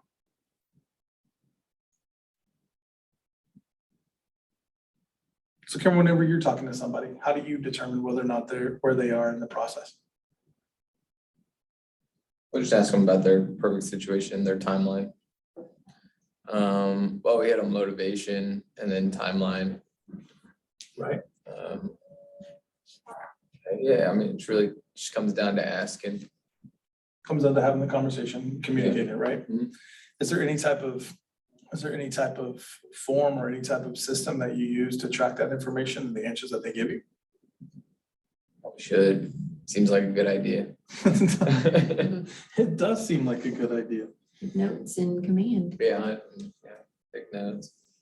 Well, according to the information here, it's when we have someone who is able, willing, and ready and motivated to do business soon. Those are our A buyers and sellers. Our number one goal is to secure the appointment and close this with the signed buyer's agreement or listing agreement. Our B buyers and sellers are either unable or not ready or not willing right now. They may be motivated or something needs to happen first. Our goal with the B buyers and sellers is to follow up with frequency and intensity, using touch plans and MOFers, attractive offers that elicit responses. And then the C buyers and sellers have no immediate need to transact. So these are the perfect candidates for longer term nurtures in the 36 touch plan developed in section 12. How many of you guys did section 12? Did you guys do it? Did you guys develop a 36 touch plan that you guys implemented into command yet? We didn't actually do one, just discussed it. Real quickly, how many of you are aware everything that command has as far as smart plans? Have you guys ever gone to the smart plans tab in command? Gone to it, but I know there's far more than I know about. There's, when I say a million gazillion, like that's probably not an understatement. There's so many different plans that are already pre-built that you can just grab and set your folks up on. There really are. It's just about taking the time to do it. And again, this is a do as I say, not do as I do, right? I clearly own my hypocrisy in this situation because I've not done it as consistently as I need. I don't have near the people that I should have on the plans that I have on. So, excuse me, I don't have all of the people that I should have on all the different plans that they should be on, right? But it's there and it's a great tool and I strongly suggest that you use it. I've had 15 years of working in the market that I have relationships from and I have a big mouth, so I tell everybody what I do now. What's up, bud? Is there something like what you're saying? Is there something like this in command? Because like how I visualize it is like kind of like a spreadsheet. And you Kind of like a spreadsheet. like if I was looking at like this, because how I think about like what I was saying earlier, how I mentally see this is I haven't done it, but I was thinking about making a spreadsheet. And yeah, because I don't have enough context yet. But when I do, you can put them in a column and then just ideally, if you had like a program, it would automatically, add days to how long it's in there and then, track it. But do they have that on command? That's what I'm asking. They have everything that you could possibly want in command, but here's what I think you're asking. That would be a functionality of listing out your information. Or listing out your prospects information and then getting it put in there, right? Then you have tags that you can utilize inside command, and I'm not the subject matter expert at all, but you can tag your prospects with different things. You can tag them with buyer or seller, or, buyer 30-day, or A buyer, B buyer, C buyer, A seller, B seller, C seller. And each one of those designations, you have them set up on a different plan. You can go in and take the time to do that for sure. As far as finding out what they are and where they are and tracking that and being consistent with that, it's actually what we're going to talk about in the next section. So I'll show you guys some tools for that. But before we do that, so going back into, what we found out about where people are finding the people that they're doing business with, and going back to, the classification. What are your guys' takeaways and what are your guys' ahas of the stuff that we've just talked about? Mind to remind me what the ready was? I got the able and willing. Maybe Oh, yeah, no problem. ready. Thank you. As defined, no problem. Ready, you want to know what ready is? Mhm. Potential client is motivated and prepared to make strategic decisions now. Thanks. No problem. So as far as determining where they are, as far as being ready, willing, and able, and classifying them, what ahas do you guys have from this? Make sure both parties Parties. are present. That's literally what I'm about to say. All parties are on the Happy same with page. that. Failure is the best teacher. Failure is the best teacher. Like, just keeping track of your A, B, and C buyers. And then, while they are a C buyer, just kind of communicating with them and figuring out when they turn into a B, and then when a B turns into an A. And you can't have those conversations. It's hard to have those conversations if you don't keep track of what kind of buyer they are. Sure. And just understand that the next step would be to take them from a C to a B. That's right. Or B to an A. I think that's important. And I think that just realizing what stage they're in. I know that I've heard plenty of the stories, and I've had people that I talked to that they're like, no, we're not going to be ready for a year. And then like 3 months later, they're buying a house with somebody else. Yeah. Right. I mean, like friends, like, I'm like, what? Like, oh, well, this opportunity just came up. This person put it in front of us. It was an off market, blah, blah, blah, blah, blah. And I'm like, oh, that was a hard one. That was like 650,000. So it was a hard pill to swallow. But, just making sure that you're aware of the fact that they can skip from being a C to an A just like that. And so that's why, I think that it's appropriate to gauge the level of contact that you have with them based on the initial A, B, or C. But it's just as important to stay in front of the C's as it is the B's, because there's such a fine line there. Okay, such a fine line there. Why don't you guys take 5 minutes, right? Take 5 minutes and get something to drink, use the restroom, stretch your legs, go do something like that, and then we'll come back and jump in and finish up the rest of it, okay? We're gonna just jump into some role play, we're gonna jump into doing some other things. So stretch your legs and we'll go from there. Anybody online have any questions that I have not been able to get to?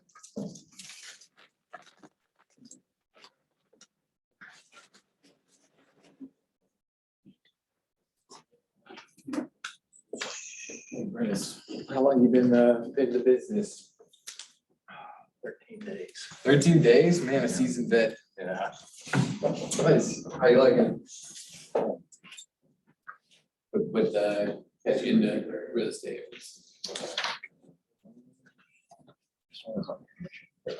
Right. Yeah. You have like a lot of contacts? Okay, that's gonna be tough, yeah. Okay, then you have to be extremely open to just talking to every single person. It goes to 4, we're gonna be done by 3. Okay. I think we'll be done, we should be done by 6. That's what you're gonna have to do. I don't have like a huge, but they call it a sphere of influence. Yeah. A huge sphere of influence, but I don't mind getting after people and seeking. So you're gonna have to look at, like real estate. Like it's business. Have you done any like open houses? No. Not yet. Okay, well, you're gonna need to do a lot of this. Literally, you just did an open house every single day, all year. There's no way you wouldn't make a shit ton of money. And it's only 2 hours. So you could work 2 hours every day. I don't do this. But I mean, you could, I try to do 1 a week. And what's that, 52 a year? you get a buyer from like a quarter of them, which you probably do better than that, maybe even a half. Sometimes you get 2 buyers from 1 open. Yeah. That's rare, but it happens. So a quarter of 52, I don't think you do that. 12 buyers right there, and that's just 1 open house a week. Yeah. So do your open houses, that's a good start. I think Shannon's trying to find somebody for me to shadow, do one first. Sure. I mean, you can come to one of mine. I might have 1 or 2 this Sunday. Okay. So you got a card?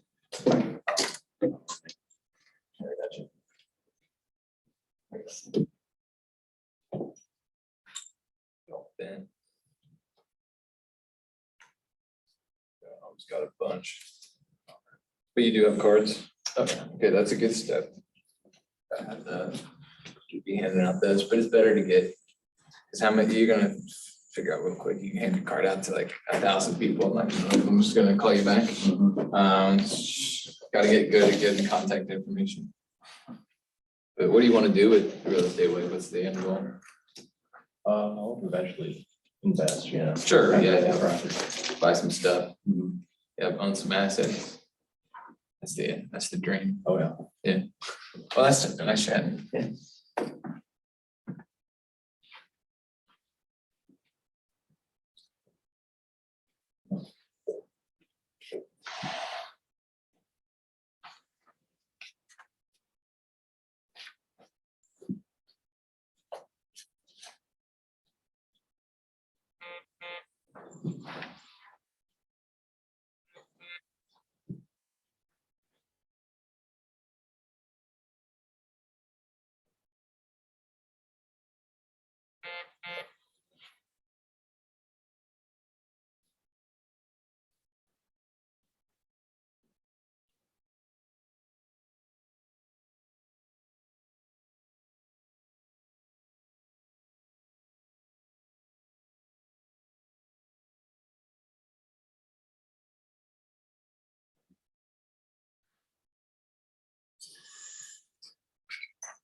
Guys like Architect Coffee?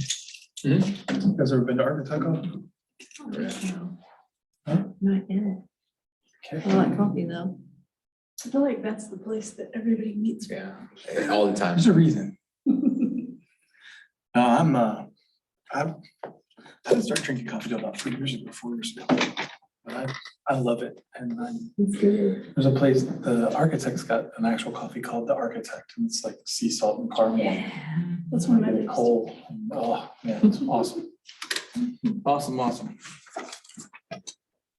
All right, so welcome back. Thank you guys very much. What questions do you guys have so far? As far as the importance of classifying, how we classify, the importance of qualifying, and the different steps that we go through. The importance of being, the person that everybody that know, likes, and trusts you refers to people, and how you can maintain or how you can maximize your ability to be the person that they say. Everything that we've covered so far, what questions do you got? Yeah. All right, let's jump into our next session. So we've got qualifying buyers and sellers. This is the reason that we're here today, right? Whole reason that we're here today. And we've talked about it being important for what reasons? Most important reason that you qualify is because you don't want to waste what? Time. You don't want to waste your time, and you don't want to waste their time, right? And you don't want to be overbearing, and you don't want to, do A, B, and C, right? It's finding out exactly what best suits their needs and then setting them up inside your system to where you can meet that need at the time that they best need you to meet it. right? And that's what we've been talking about quite a bit today. So with the able ruling and Willie framework, it's hard, in hand, we're almost ready to qualify potential buyers and sellers. What we need now are the questions and conversation starters that will help us determine who is able, ready, and willing. In this section, we're going to cover how to use buyer lead sheet and the pre-listing questionnaire as our qualification tools. So jumping into this real quick. I like practical application as just a matter of just general rule of thumb. I think that life experiences and situational experiences are the best teachers. But I also think that there's value to, course curriculum. This particular part of the section that I want to make sure that I really dive into so that you guys understand, from a Keller Williams standpoint and just from the standpoint of a successful system and model. So in the last section, we started with the win-win of qualification. Our potential clients win because we provide them with the right value at the right time, and we win because we get to focus our attention on helping clients who are ready to buy or sell. So based on what we covered in the previous sections about segmenting your database, what might be some additional advantages of qualifying leads and contacts? So we've talked about it from a time standpoint. We talked about it from a segmentation standpoint. What are some other things? What are some other reasons that you would see it as a benefit to qualify? To guide them to which properties would be best for them. Yeah, what's one of the most important things that we do? I think it's the education process, right? So if you don't know how to classify them, and you don't know what their needs are, and you haven't properly qualified them, then it's impossible to really know what you need to educate them on and what you need to teach them about. And that's one of the things that we kind of dive into here.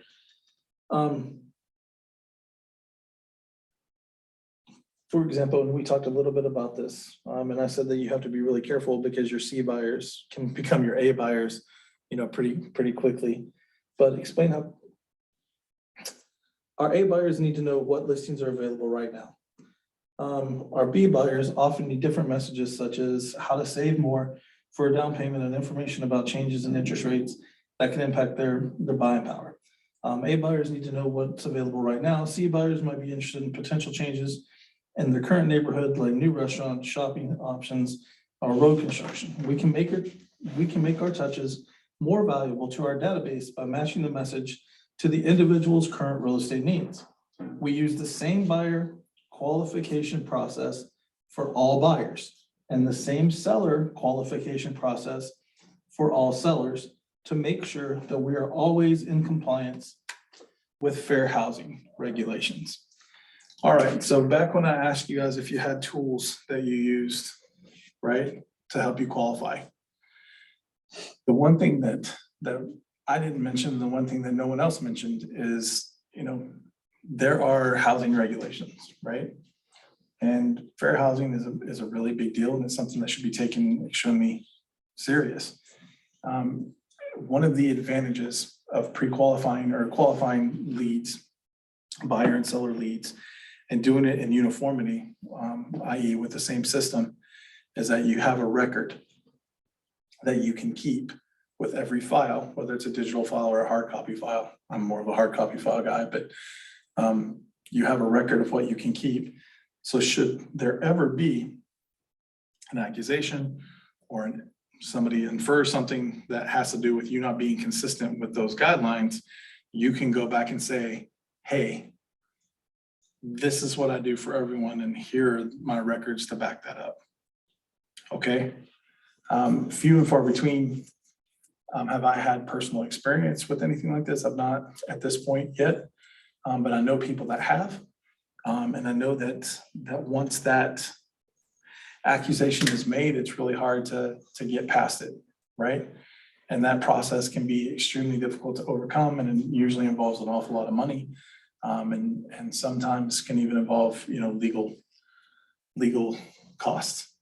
So another way to look at qualifying buyers and sellers and doing it on a consistent basis is to cover yourself in case there's ever any type of accusation or indiscrepancy or some kind of discrepancy that somebody tries to perpetrate on you. Does that make sense? So you want to make sure that you're covered. So that's why we use the same process for everybody. Documenting their qualification system and having a checklist makes it easier to be consistent and ensures that they will provide every client with the same high quality service. A documented system can also be a lifesaver if there is ever a question about your practices and the Federal Fair Housing Act. So we'll go right to it. And who has the materials in front of them? Okay, if you have the materials in front of them, in front of you guys, I'm gonna ask you to open up.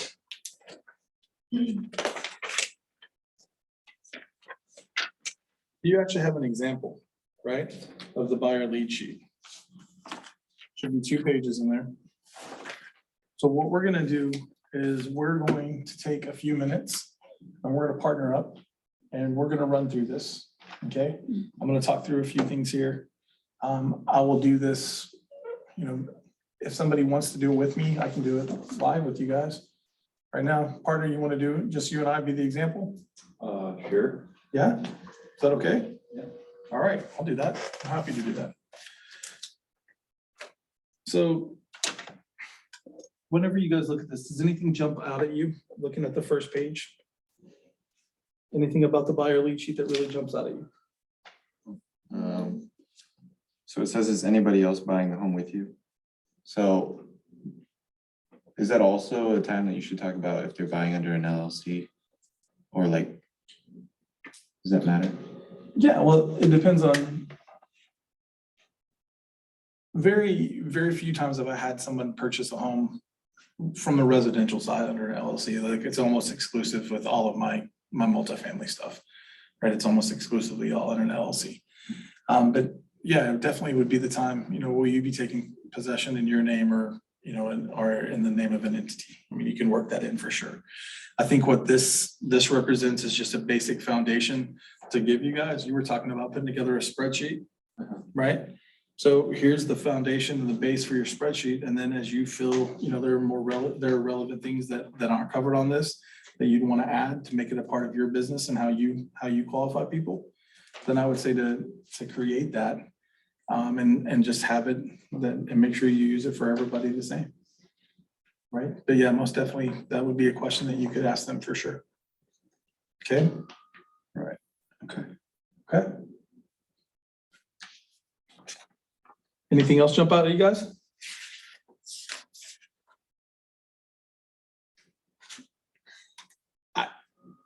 I think it's kind of overwhelming. I mean, if you go through and you look at the questions are pretty, they seem pretty basic and pretty common sense to me, right? But there's a lot of them. There are a lot of them. And does anybody feel like they would be uncomfortable asking any of these questions?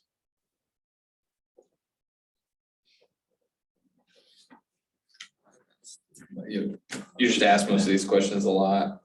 So you get pretty comfortable with them. Yeah, I'll tell you this, I was uncomfortable asking people some questions about their finances whenever I was first in business, right? I was, you know, it's really weird. I've put together, you know,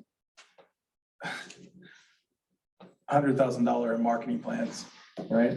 And talk to people about their gross sales and talk to people about their net profit and talk to business owners about, you know, a lot of those things and knowing those financial numbers and, you know, what's the net profit per sale, right? And diving into it and really pushing them to give me the answers on stuff like that. But the first few times that I was sitting there and I was trying to talk to somebody about how much they owed on their house or, you know, what kind of a down payment they could afford or what their monthly income was, you know, that whenever we started having those questions to put it into the calculator to try to figure out what kind of payment they could afford and then, you know, point them in the direction of a lender, you know, those are, you know, are making recommendations, I should say, for multiple lenders of which they can to work with. It's really, it was really uncomfortable for me. And it was something that I had to work at. Have any of you guys had anything that's been uncomfortable for you as far as the conversations you've had to work on?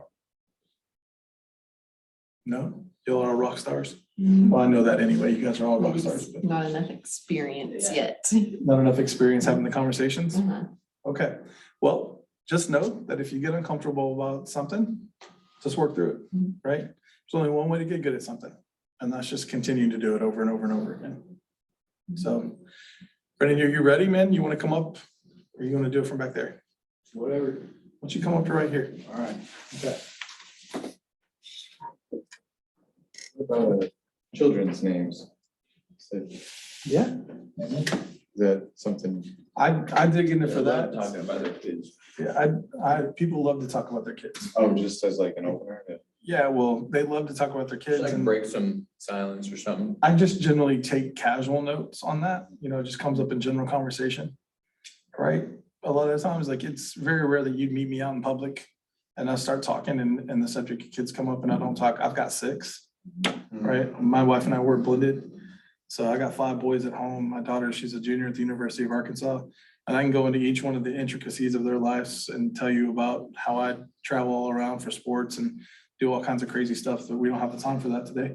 But people love to talk about their kids. So I would take it. For. That's what it's for. Absolutely. Absolutely, absolutely. All right, man, are you ready to go? Sure. Okay. Which side of the coin do you want to be on? I don't know. How about you be the buyer and I'll be the agent? Okay. Is that cool? Yeah. All right, good deal. All right. Well, Brent, thanks for making some time for me today. I really appreciate you setting aside, the 30 minutes here to have this conversation with me.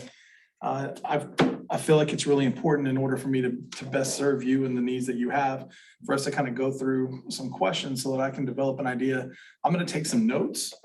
You're going to see me writing down things as you're talking to me. Please don't take that break in eye contact as me not paying attention to you. It's really just an effort for me to make sure that I get the information that I need to make sure that you get exactly what you want. Is that fair? That's fair. Do you have any problem with that? Not at all. Awesome, man. Thank you so much. All right, so I've got your name here. What's the best email address for you? It would be Brennis216@gmail.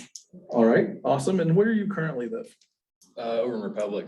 In Republic? Mhm. Oh, I love Republic. Do you like it out there? Yeah, I've always lived there. It's nice. Oh, born and raised? Yep. Hey, that's awesome. So I guess there's not very much that you can say about that place that would be negative if you stuck around there that long, right? Not really.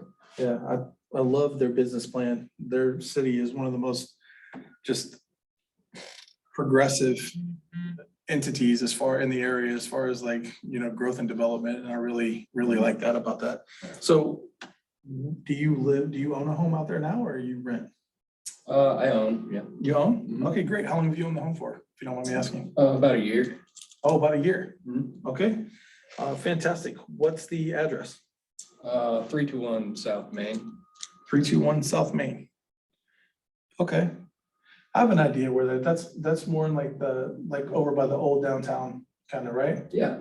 Is that right? Yeah. There's a really nice church over there that they just redid. I don't remember the name of it, but it's white. So many churches, I don't even know. I know, right? That's the one great thing about Missouri. You can always reference a church and people are like, oh yeah. That one. Yeah, that one. Everybody will talk about it. All right. So what's your home phone, if you don't mind me asking? 417-819-3121. Great. And it's the same as your mobile, or do you have a different mobile number? Different mobile. Different mobile. Can I get that too, please? 417-872-6204. Awesome. I just want to make sure that I have all the mechanisms that, would be required to communicate with you at any given time. What's your preference? What's the way that you prefer me to communicate with you on things going forward? Mobile for sure. Oh, on your mobile? Yeah. All right, great. Do you prefer phone calls or text messages? Text. Prefer a text message. Okay, yeah, me too. I'm in the exact same boat. Exact same boat. So have you been working with any other agents at all?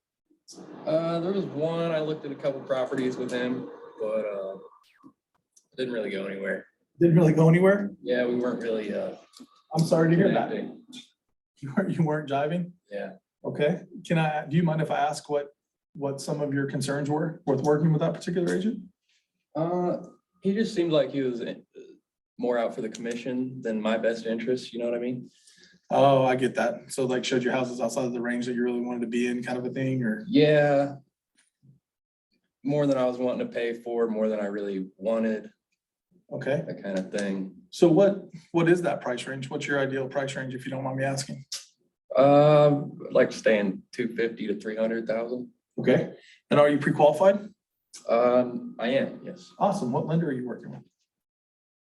Telcom, Telcom? yeah. Oh, great institution. I have heard very few bad things and have had 0 bad things happen with that organization. So that's great. That makes me feel really good. Do you have a pre-qualification letter, and what's the name of the specific lender that you're over there working with? Just make it up, man.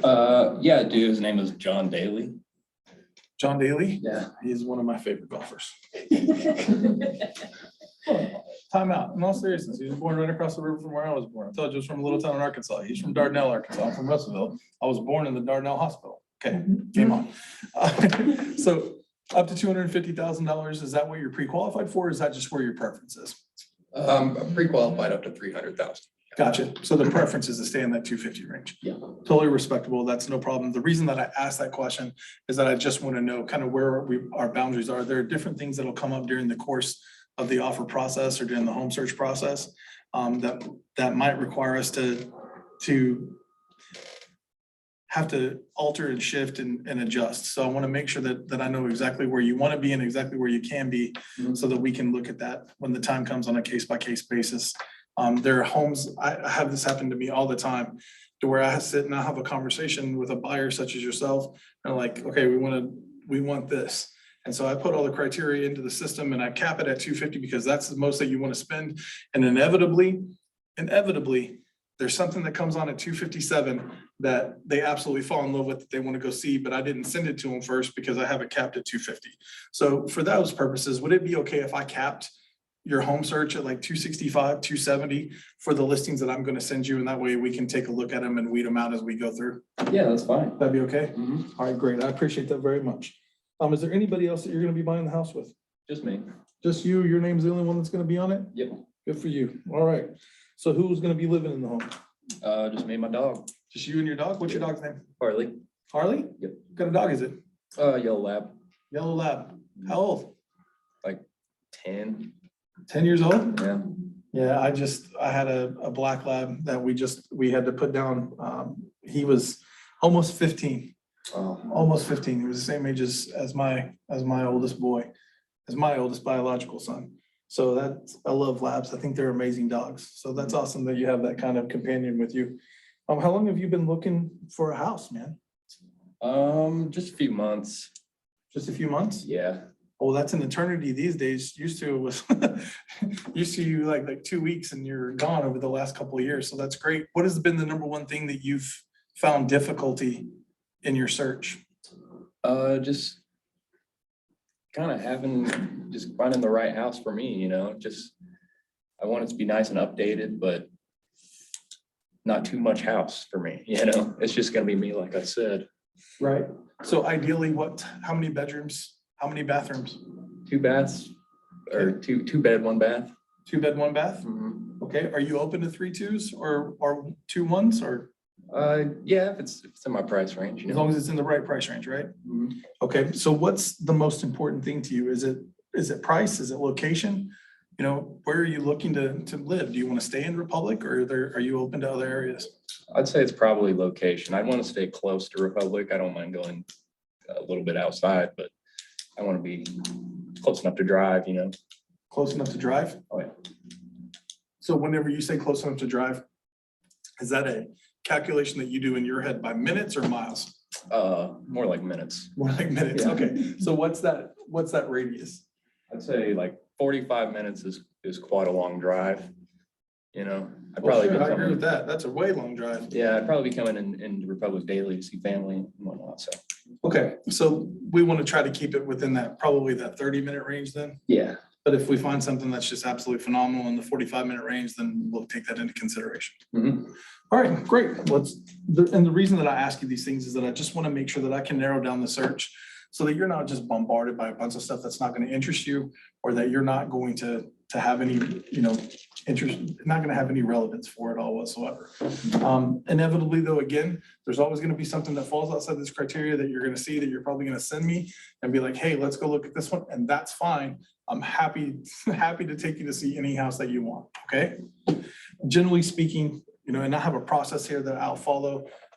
We won't necessarily do it for this exercise today for this meeting, but I have a process that I follow that helps me narrow down to exactly what you're looking for and exactly what you want to find. Ideally, if you're on point with knowing exactly what you want and you can articulate that to me and describe it to me, I shouldn't have to show you more than 5 to 7 houses in order to find the one that you're really looking for, unless it's just a situation where it's just not what you want, right? It's just not on the market or it's not available, if that Yeah. makes sense. Yeah, I got you. So that's where the communication between the two of us is key. If you don't like something, man, or if there's something that I ask you to go see and you don't really want to go see it, let's just get it out on the table. No, that front yard is atrocious, or no, that house is horrible. There's no way I want to go look at that house. You're not going to hurt my feelings. They're not my houses. I didn't build them, right? So if there's something that I send you that I'm like, hey, what do you want to go look at? Let's just focus on honest feedback. And I promise you all do the same. If we walk into a house and you're like, hey, I really like this, but I see something that concerns me as far as structural or, decorative or, location wise, or, something that I can instantly spot, I promise you that I'm going to tell you that, right? I'm going to share that information with you if that's okay. Is that fair? Oh, yeah. All right, perfect. So you said you lived in Republic all your life and you're willing to live within 30 minutes of Republic. Just curious, why are you moving now? You said you own a house now, right? Yeah, I've just lived in the same kind of sort of area my whole life, and I just want to change the scenery a little bit. Change the scenery, okay? So if we're gonna be looking for you a new house, then clearly we're gonna have to sell the house that you're in, right? Mhm. Is that a part of your pre-approval? Is that you must sell the house that you're in, or can you purchase another home without selling the home that you're in? I can purchase another home. Okay, great. Are your intentions to sell the home that you're in, or have you considered keeping it as a rental or an investment property? I think I am gonna sell it. Think you are gonna sell it? Mhm. Okay, great. Well, we'll have a different conversation about that. I want to find out exactly what you're looking for from a buying standpoint. And then we can come back and have a different conversation about what it's going to take to list your house if you're open to giving me that opportunity. Okay. Okay. Awesome. So are you going to be paying cash or are you going to get a mortgage? Mortgage. Mortgage? All right, great. Did you get a rate that you like? Uh, John taking care of you over there? It's yeah, okay. he's doing good. Yeah? Yeah. I'm gonna have to meet him. It sounds like he's an interesting guy. So we talked about where you wanted to be as far as the price goes. On a scale of 1 to 10, 10 meaning that you must buy a home as quickly as possible, and 1 meaning that you're not sure that you'll be ready to buy anything, how would you rate yourself? So that's a question about how big a hurry are you So I'm probably about an 8 or 9. in? An 8 or 9? You're ready to rock and roll. Yeah, Okay, so I need to get those listings coming to you today then. that'd be great. I will definitely get that set up in my system. Just so you know what our process looks like, is we'll take your name and your email, and then we'll hook you to the MLS. We'll set up to where the second that a house that, the minute that a house that matches your criteria pops up, it'll automatically come to you. It'll automatically pop up in other sites, but it generally takes a little bit longer in some of the bigger sites to actually show up. So I just want to make you aware that, we're going to email you stuff. You're going to see the same kind of stuff online. If there's anything that you're interested in, you just simply send us a text message, or you can actually, you can make a phone call to us as well. If it's something that you're just like, hey, let's go look at this now. Now, we're in a different period of time right now today than we have been over the last 3 years. So if a house in the price range that you're talking about is priced right, and it's a great value, chances are there's going to be a lot of interest and we'll need to move on it pretty quickly. Okay. I don't foresee, and I haven't seen, right, in some time, a situation where we're in a multiple offer, give us your highest and best. There's a strategy that people use here locally that, intentionally prices a house below what it's worth so that they can solicit those offers. And I think it's a brilliant strategy to get somebody, what they want for their home. But if I identify that on the front end, I'm probably going to let you know about that before we even have that conversation, before we go and look at it. Because the last thing that I want you to do is go and look at a house, completely fall in love with it, and then the list price be something that's lower that you don't realize that you're going to have to get yourself into way above that to actually have a chance to get it. Right. Does that make sense? Yeah. Yeah. So basically what I'm promising you is complete and total transparency based on my experience in the market. And what I'm asking from you is complete and total transparency based on how you feel and what your thoughts are on the houses that I show you. Okay, great. Is that fair? Yeah. All right, great. So I'm going to get this agreement put together. And if you'll just sign here and here, we'll be good to go to start looking at houses for you. When are you available? What times are you best available to go look at homes? Any day before 4 o'clock would be best for me. Any day before 4 o'clock? Why is before 4 o'clock important to you? I work a job working at nights. Okay, so you work the late shift. Yeah. All right, great, no problem. So we're gonna be looking at homes mostly in that noon to 4 range, probably. Yeah. So I'm assuming you get off early in the morning, you want to get some sleep before we run out and start looking at places? Yeah. All right, great. If there's something that pops up that's just perfect, can I go to your house and bang on the door and wake you up? By all means. Good, man, that's exactly what I'm looking for. All right, that shows me a commitment to be in. So that's the people that I want to work with. I appreciate that. Yeah. You guys get the gist? Mhm. Okay. How did you guys feel about the flow of that? That's good. A little fast, right? You're gonna want to slow it down and take some more time to figure out exactly what they want. So what I didn't do here that I normally do is I'll have their information. I've generally talked on the phone to the people that I have appointments with or that I have meetings with. And I have all their contact information and I have, where they are and their email and their phone and all that. So really the purpose of the buyer consultation, when I do it is, it's really this visioning exercise. And I know that everybody's like, what? I mean, that sounds really weird, but it really is. I try to, I have both people together. If it's a couple that's buying the home together, I have both people together. If it's just a single person, then I have the single person there. But I literally will have them sit there across from me, as weird as this sounds. And I'll say, hey, look, this is a vision exercise. I'm gonna need your cooperation so that I can best help you find the home that you want. Do you mind participating? And they're like, what do you mean? I said, it's nothing. I just need you to close your eyes and answer questions honestly for me. And then I literally start at, okay, you're driving down the road to your home. You're about a quarter of a mile away. What does it look like? And they don't answer, right? They just envision it, right, in their head. So what does that look like? What does the road look like? Is it surrounded by trees? Is it in a subdivision? Are you in town? Are you out of town? And you're pulling up the driveway. What does the house look like on the outside? Right? Where are you parking? Did you park in a carport? Did you park in the garage? Did you just park out in the yard somewhere? Was there a separate building that you parked in? And then I literally take them through every part of the house with this exercise. And you will be amazed. You will be amazed how you will have two people, especially with couples, right? You have two people that are sitting there and they're like, we are on the exact same page as far as this house goes. We are ready to rock and roll. We are in the exact same page. And they go through this exercise and they couldn't be on more polar opposite ends of the spectrum at all whatsoever. And it's just a great way to get everybody on the same page, because you take that and you took what both of those people saw, right? And they're going to sit there and they're going to tell you about it and you're going to write down and you're going to take notes. And so you're looking at it and you're like, okay, so this is common, this is common, this is common, and this is common. So what are the top 3 things that you absolutely have to have? No questions asked. You absolutely have to have these 3 things. What are they? And they're like, okay, well, we've got to have 4 bedrooms, right? It has to have that. It has to have a covered porch. We have to have that. And it has to be a 3-car garage. Okay, great. So what are 3 things that you would love to have? That would be amazing to have. And you can say 3 to 5. It just depends on, what they're looking for and where they're looking at. And then they'll go through the 3 to 5 things that they like to have on top of the 3 to 5 things that they have to have. And so then you go through and you identify based off the answers that they gave you, how to set up the search in the MLS. And then inevitably, because I brought this up multiple times, they are going to find something that you didn't send them because it's either outside of the range that they gave you. They're going to say it can't be more than 3 bedrooms. They're going to send you a 5, right? Inevitably, that's all going to happen. So be prepared for that. But having this conversation is super important. And making sure that everybody's on the same page is super important. And this is where I was going to talk about having everybody in the same room from the listing standpoint, but since we've already hit that.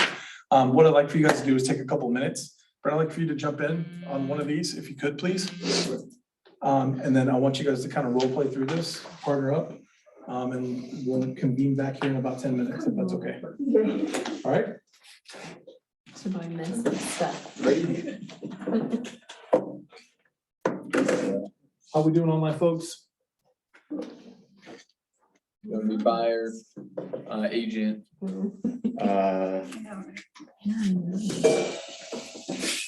You be buying? Okay. You want to? Yeah, that works. Can we go back here?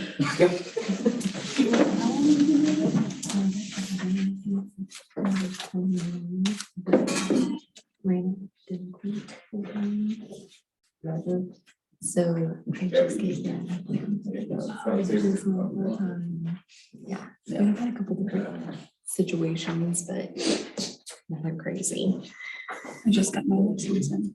Caleb Johnson, right? Not Cameron. Don't worry about it. Yeah, That's that's what I get called. best way to do that, I'm telling you. I wish I had done that. So I'm like, oh man, whatever, you know? You want me to be? No better agent now? time than now, I Yeah, guess. switch it up on me. Yeah. Okay, you want to? Go ahead. You already saw a good one. Do it, sorry. Yeah, you already saw a good one. I know. So you be the agent. Alright. Okay. Okay, let's see. I guess Caleb. I'll let you be the agent first. Okay, I'll go a little bit through it, so. I just heard out, oh, well, thank you for taking a look at it. Go over some What's your things. unit? I was gonna ask if this was ever done Started. over the front. I'm kind of nervous. I don't really like to. But it's probably over the phone. We probably, let's just say you met him at an open house and now you call them, the Monday after the open house. Okay. Do you, I don't remember your name, sorry. It's okay, I'm Kirk. Kirk. Is this something that is usually done over the phone? I'm better at, like, or winging on the a fly. meeting Alright, that you do I in guess person they if also, possible? you got practice. Yeah, no, yeah, good. It almost exclusively. is Okay, ours. so same thing, we as buyer amended the open. Just calling you up And you say, have hey, the Johnson, conversation it was nice to meet, yeah, before you know, the the camera, film's there. Keller Williams, we met at the open house the other day, how are you? Or after everybody's done eating. Or you're talking, because You're you're buyer's buyer's agent? agent, Time I'm to the get buyer's them agent, you're the buyer. You know, talk through their lives and then give a matter and then. Hey, John. Just explain on the front end. Hey, hey, nice to talk to you, brother, how you been? I did not. I'm doing great. What I would do. We talked over, If you've got a great memory, at the open house the other day, after the we meeting. kind of went awesome, that's over a great. few things that you like, Just I really Type like it in. to, A lot of times I keep it on my phone. go And I'll over, explain you know, exactly how what best I'm I doing. can help Take you. some notes here on My my phone. I'm not texting them. Justin, Please don't think that. This is the mechanism which I use to yeah, keep everything in one place. 'Cause I'm- Justin has any other agent? You know, there's something to acknowledge, if you're gonna take the paper. Just going to the open houses here and there. At first, you should. Well, you wanna make sure you don't miss any Kinda probably questions. how you That feel means again, now, that's is that a piece of paper, you're right? not checking the list. Okay, Great. yeah, is I've there, done this, Justin, I So know you many just came, times. along to the open house. right, in one today. aspect or another. Will right? there It's just- be It's a another needs decision analysis, maker? needs assessment, right? What kind of house you get? Is there anybody else? So I'm buying a house? comfortable, you know, I wanted to make sure that I hit all the questions, but I'm comfortable Okay. with kind of Yeah. making it my What's her own, name, by the way? and you'll get to that point. Sarah? So this is a foundation, but like I was Nice. telling Jacinda, that Jocelyn, just Sarah, when? dig in and find out the How do you things that are spell most it? How do you spell your last important, name, create Justin? your own It's, sheet, and then just use that. And then eventually you'll have it Gotcha. memorized, and you won't need to, you can just take notes So from that's it. it. I like to do every single one of the techniques that I can. Yeah. But I'm not opposed to doing it over the phone if that's most convenient. Again, it comes down to what's your buyer. So will you guys have, kids? Who else is gonna be living? Dogs? Having them actually like fill out. No kids. Gotcha, so probably like Going over it afterwards and just getting a little bit more detail. I know a lot of people that do that. Uh, I know a lot of Justin, how long have you been people looking fill out for the a home? forms and bring them to the This meeting is, or have them ready for them at the First appointment. time buying a A lot home. of people that do that. Okay, Yeah, so we've been. Whether they're looking. buyers or It's sellers. just this past one. okay, so you guys are brand new, how long is buying listing a home docs, been kind of like I lingering in prefer your to sit mind? there and go through it Just Yeah. never wanted to rent, Mhm. so. and go through everything. And what I Just right away. do a lot of the times, Okay. especially with the disclosures, is I'll Just fill fine. everything out on paper, Mhm. and then I'll come back and I'll put it into DocuSign. and I'll Would you guys say you're Yeah. finally send it to them to prepared? sign.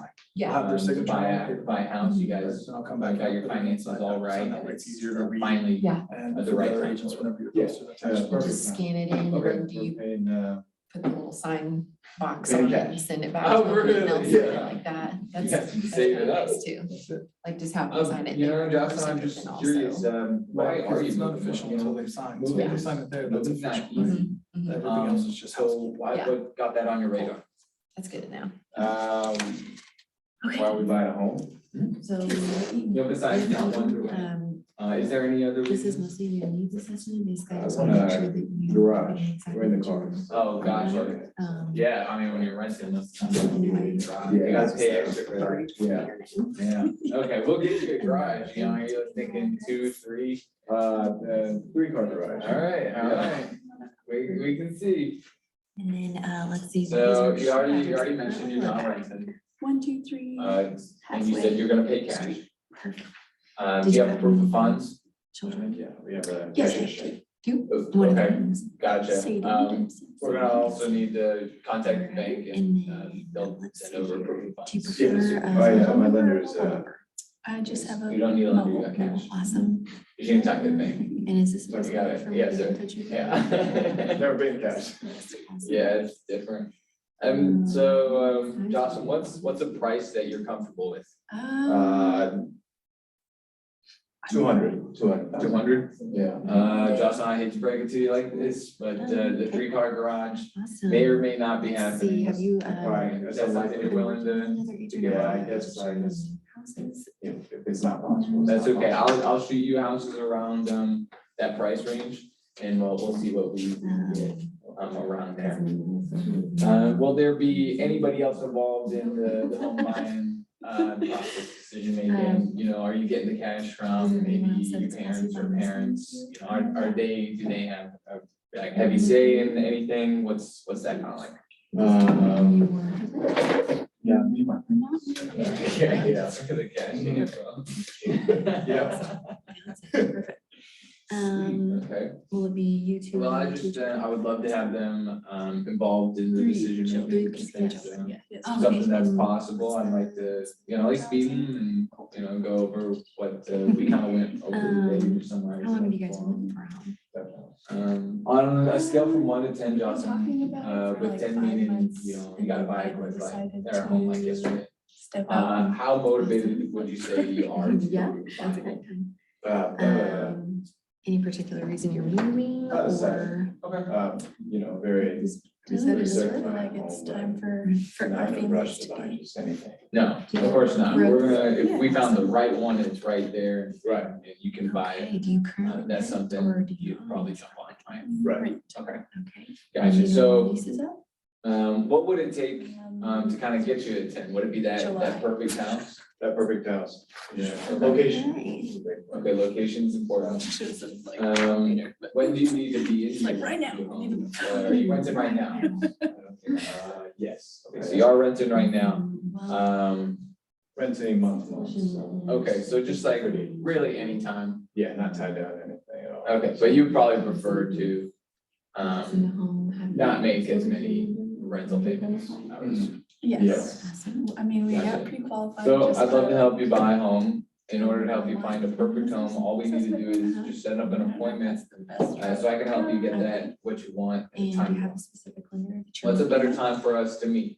No. I have a really. 2:15 tomorrow, and I also have Yeah, that'd be a good. 5:30. I can get you that information. Or I have, tomorrow's I Friday. would probably say.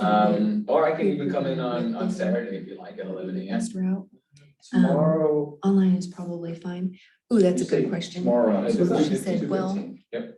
I went into Okay, the let's do that. Our office is over here. pre-qualifying and how you're Wherever gonna be this her, office is. how they'll be purchasing I'll their shoot you, future I'll shoot home. you a quick email, And Jocelyn. she What's said the that best they email address for you? pre-qualified online.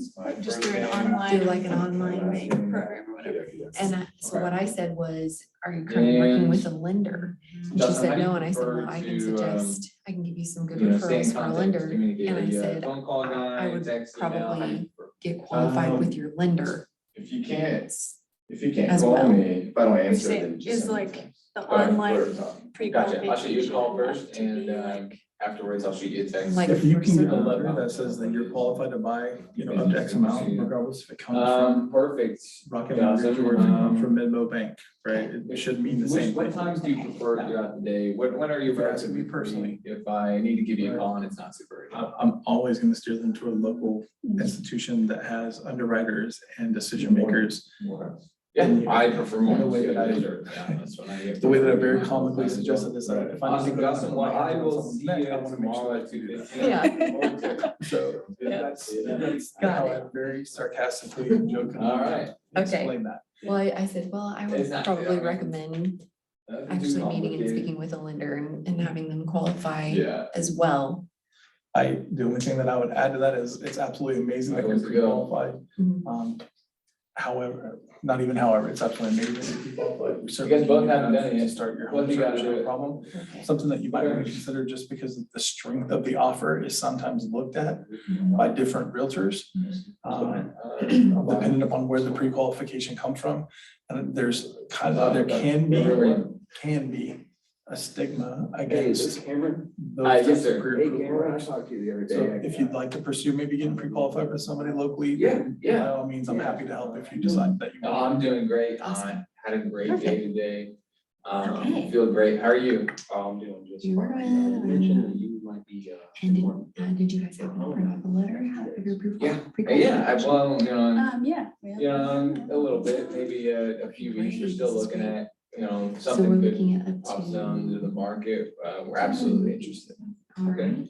And is there? have you been did looking you wanna at say anything? any Did you properties? Really No, just, crunch the numbers. keeping up but on Zillow, looking online and, they going to an can open only house if, afford like 200. one we like, Okay. is Alright, holding so- an open house. 200,000 You say you guys wait, would is be there anybody else? comfortable. Yeah, me and my wife. Let's see. Would there be anyone else living there, kids? 3 of those. 3 kids. Yes. So we're good on that question. Yes, sir. Yeah, they're young too. Gotcha. 2, 4, and 6. Gotcha. We need to like And go through how long and have you been? kind of We have them in my mostly head more. Casually, for probably 3, 4 months. A little bit more serious now. We're starting to go to the opens, probably for about Just have them fill it out and then you Right. kind of like sit there and Kind read of it. go back go to through it with them. I guess next what I would Oh, say would be yeah, something a more few things here and there. We really like everything. I was to do my search for you on, guys and send you some homes that are available, Dixa, would you be okay? South side of Springfield, Battlefield. Say around the 2000 Even range, are you Ozark, okay? every once in a while, we see a good one that we 2005, like over there. 2010. What are you looking for? Well, our current home's just Help us too figure out how small. much I to mean, live we tried to make it work with all the kids, but it's just, Yeah. we just need something If bigger. it were Yeah, do to you go rent above the 200,000. Oh, we own the place. Yes, We own it for, absolutely. Gosh, I wonder what about to 8 do with years that. now. You own it outright? Oh, they would be the lender. Oh, no, we are paying. Yeah, I mean, Yeah. but we can't do that because of the like. Oh, gosh, I couldn't tell you. I mean, when we bought Yeah. this place, so, Chart. Yeah. Which is kind of a pain in the Way butt, less but you can say, than yeah, I'll do that, and then go So, ask somebody who I don't does, think and I'll yeah. get that back to you. Yeah, that's exactly what I would do. I'd be like, oh, of course I can help you with that. Are you gonna be using I'll cash? This crunch is the something that numbers and I. Whenever I first bought a house, we I literally got a had to like. pre-approval letter the other like, day. I don't even So, know but it what will be the monthly continuing. payment would be. Yeah. Yeah. Uh-huh. So we just like- With like insurance, Um, interest rate and all. Oh, gosh, yeah, okay. uh, Well, let's see here. Let's And go, our real Sarah. estate agent was really good about. With well, USA this Mortgage. is Gotcha. Just like a And quick, how much were he had to you look up the amortization. and, like, Up to go through 500. a Up to calculator 500, what- online. What kind of price You range can were just you- pull. Yeah, I don't think we wanna go all the way up to This is 5. I just like- think between like 350, 450, we could probably find something with enough rooms, enough space. That's A question to ask your vendor. Yeah, exactly. Yeah. We have about 5 more minutes, everybody.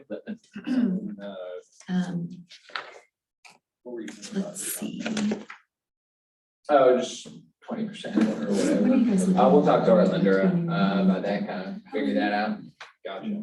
By the time our lease, is that July, the end of July? Yeah, that sounds great. We've been looking at the market And is for a there while. anything We kind of know, specifically? the One things we thing kind of liked and absolutely then keep an eye on. that kind of Well, lies. we need 4 beds, 2 And bathrooms. also one to 10.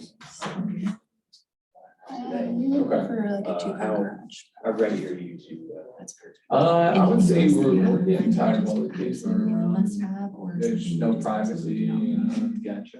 We just feel cramped, so we're real tired of feeling cramped. I would say, Either like around. get my wife involved and Okay. it'd probably be a 7 or Area. 7 Oh, I or, guess. yeah. Maybe when you came your address. No, no, or I'm just, would you prefer Um, we're to be actually. at a good living? time. That question was on there. Get all the kids moved, ready and, get them It's a out, good so one I for mean, when you're sooner the going better, really. Okay. Yeah, address. Well, I'd love to help you. Okay. Well, it looks like I've Is got there a a good lot of day and time information I that need. you Anything and else wife that you will guys Yeah. I'm Yeah, she needs to be there. looking for- What days and times work best for you? Are you Well, looking you to do like the sell weekends? your home to get into a new house? No. Oh, you're going- Just kidding.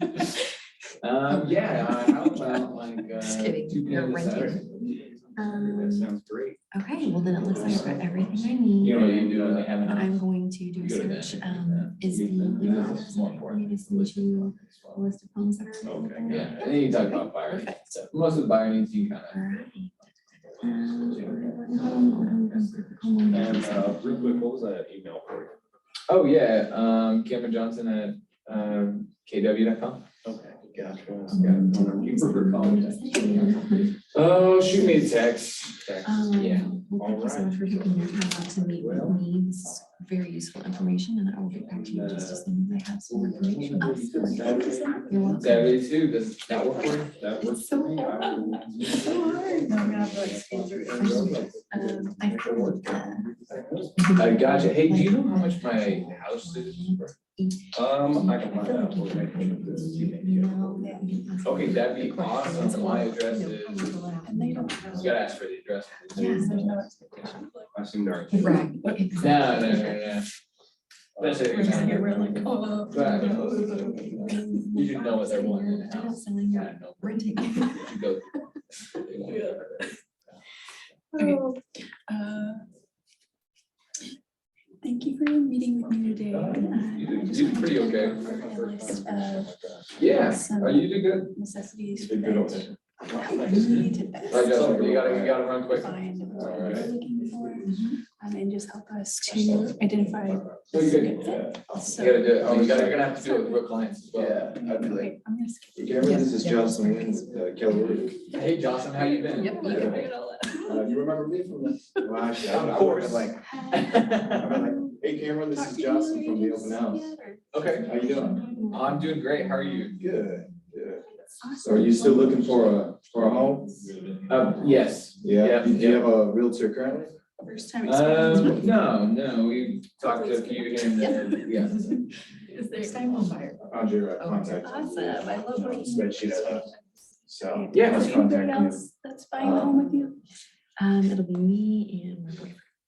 Okay, awesome. And All who the things you are know. living there? Yeah. I need to stop looking at this. Just This us is not how I two, talk. our 3 cats and a dog. Nice. So you probably want some space, Maybe a little, maybe a yard. yard would be great. Cameron, A fenced yard. has an agent taken you out and shown you any properties? For a house. No, I've just been going all the open. 2 months Open ago, houses? just kind of made that Okay. kind of decision. It's kind Did you, of- did you like the one that we were at? Yeah. I actually did. I don't know if it's perfect for us. What was your motivation? But, Why you wanted to move? I like a lot of things about it. Good, good. Is it, you're looking just for all break, Are you 3-2? renting or do you own right Too now? bad, too bad. I think so. It doesn't necessarily have to be all brick, but I think we prefer it to be all brick. Okay. But yeah, 3-2, 2-car garage. I mean, 3 would be nice, but 3 would be nice. yeah, Okay. I'd be bonus. You see one of the. More the better, yeah. That's stuff I don't need to ask. Okay. And, I didn't see anybody with you last time, but are you looking to buy with? Selling. All right. That's kind of pointing it out right though, but she. Why I teach. Definitely be- All right, guys, let's wrap it up, please. Next 30 seconds, 6 to 60 seconds. About 2 weeks. Yeah, right. We just kind of, Yeah. I We've been can talking shoot about over some info. first kind of started 2 weeks ago. Some great local And banks. are you renting now or you own? Oh, we're renting. Renting, okay. Mhm. Are you, No. are you under a lease? Yeah, lease Not comes paper, up so we in, don't know. Do you know if you can afford any down payments or? We're probably looking at about 5,000. From a scale of 1 to 10, how quick are you What looking price are to you comfortable with? buy a home?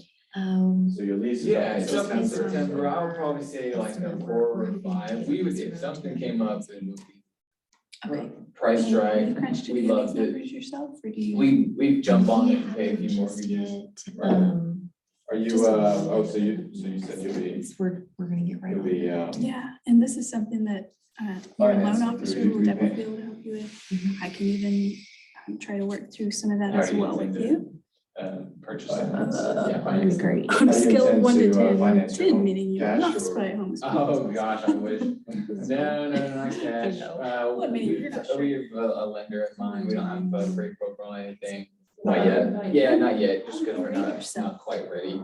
Probably like you. 10, you want to buy it tomorrow. All right, let's bring it in, please. I was thinking of, oh my gosh. What's that movie? He's like, Sam Smith. "Man." Sam Smith, Oh my gosh. I have no idea. What? Are you talking about? But yeah, practice asking those questions. I was thinking of that. You need to I answer those didn't, questions. I didn't want to say it, but. I just normally go into. There goes my hero with the theme song. Yeah. Yeah, Yeah. yeah, one of my favorite movies. Oh, man, me too. So how'd that go? We're good. Yeah? A little scary at first, you know? Well, this is a safe spot, so this is the spot to make mistakes for sure, right? And if this is the first time you've ever seen the form, then it's impossible for you to know what it is. Like I have a form created that I go off of. I'll explain that to you guys. And, you know, I think that the forms that you have access to are amazing, right? KW provides you with great materials. The other thing that I found here is that if I wanted to know about something, or I wanted to learn about something, and I identified a subject matter expert in my mind that could help me or teach me about that, or if they had a process or a system, right?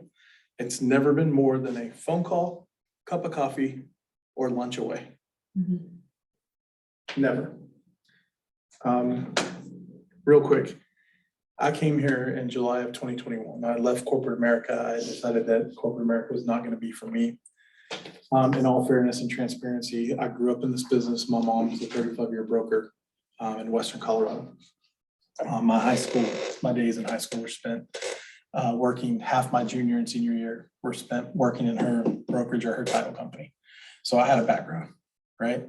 And I had relationships from my previous jobs here in the community. So it made the transition a little bit easier. But I owned a house, not even when I left. We had just closed on our house whenever I left that job. And that was a job that was 6 figures plus, right? And I was like, can't do it anymore. Peace of mind, quality of life, all those things. Because of the relationships that I have made in this building, because of their willingness to share information with me and to help me learn how to do things and to make time for me, right? From the top down. I mean, everybody. Very few and far between has it been that I have had someone that was like, no, I just don't have time. No, I can't remember a time that's happened. Maybe once, and I totally understood it whenever I looked at how many deals they had under contract, right?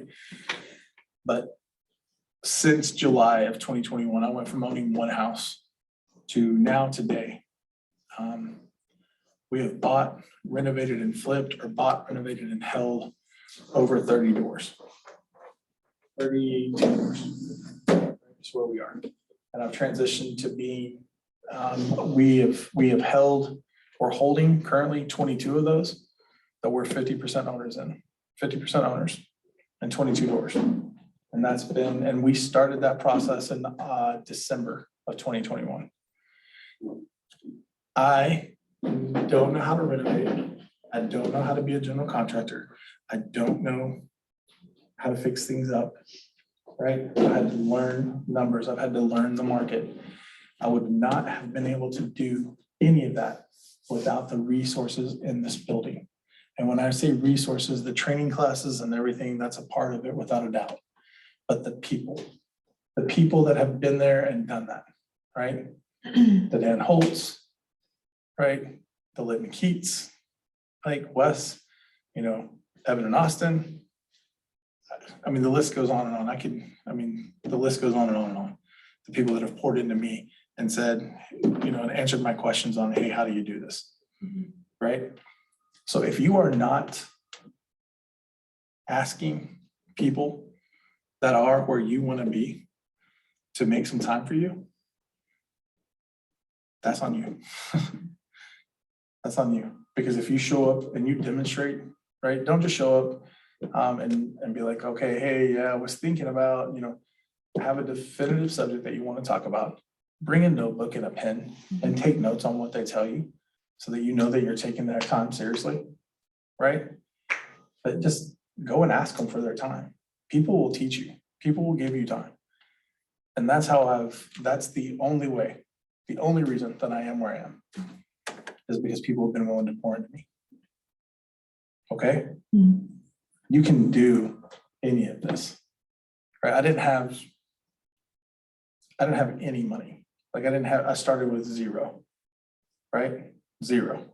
I didn't take out the equity in my house. I didn't have anything, right? This has all been done with private money and hard money and borrowed money with partners, right? So that's, traditional real estate is amazing. And there are more millionaires and billionaires that have been made that way through real estate than any other profession, if you look at it as a whole, right? But take advantage of the place that you've landed, because the place that you've landed is super special in almost every way. And it's important to me that you guys realize that and that you see that. Because if you dedicate yourself to this and you dedicate yourself to working hard, right, and doing whatever it takes, sky's the limit. If you really want it, sky's the limit. Okay? All right, so who was a C buyer? Raise your hand if you had a C buyer. Who was a B buyer? Everybody was an A buyer? Everyone, hey, we're looking to move in 2 weeks. I heard something about September Last back one was there. like a C. Yeah, I heard something about September or something back there, right? That's a C, yes. All right, so that's the purpose of that exercise, right? How do we classify? How do we qualify? Where are they at in their process? Right? So I had an A, B buyer. Like, I'll write tomorrow, I'm pre-qualified. I've got to sell a house, but I don't have to sell it to move, right? That's high, that's mid-A for sure, right? It wasn't like, hey, I got to find a place right now. That's the only thing that I would consider, a better prospect than that, right? So how does everybody feel about that exercise? I like having this. Yeah, it's a great resource. And you can get online and find, a ton of other ones. This is a great foundational piece for you to build your own systems and models, right? You want to be able to make everything your own. Every pitch that I have, every conversation that I have, it's been pulled from something else.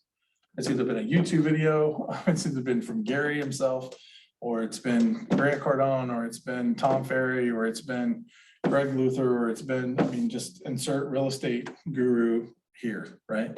And it's all free content from YouTube. And there's some great ideas that you can pick up and use to build off of those people. So not to mention the people that are in the market center here, especially that, okay? All right, so let's move on. If we don't have anything else, we will move on. All right, communicating with your, oh wait, no, that's not it. I want you to qualifying buyers. We'll do the role play, ahas, communicating with your database.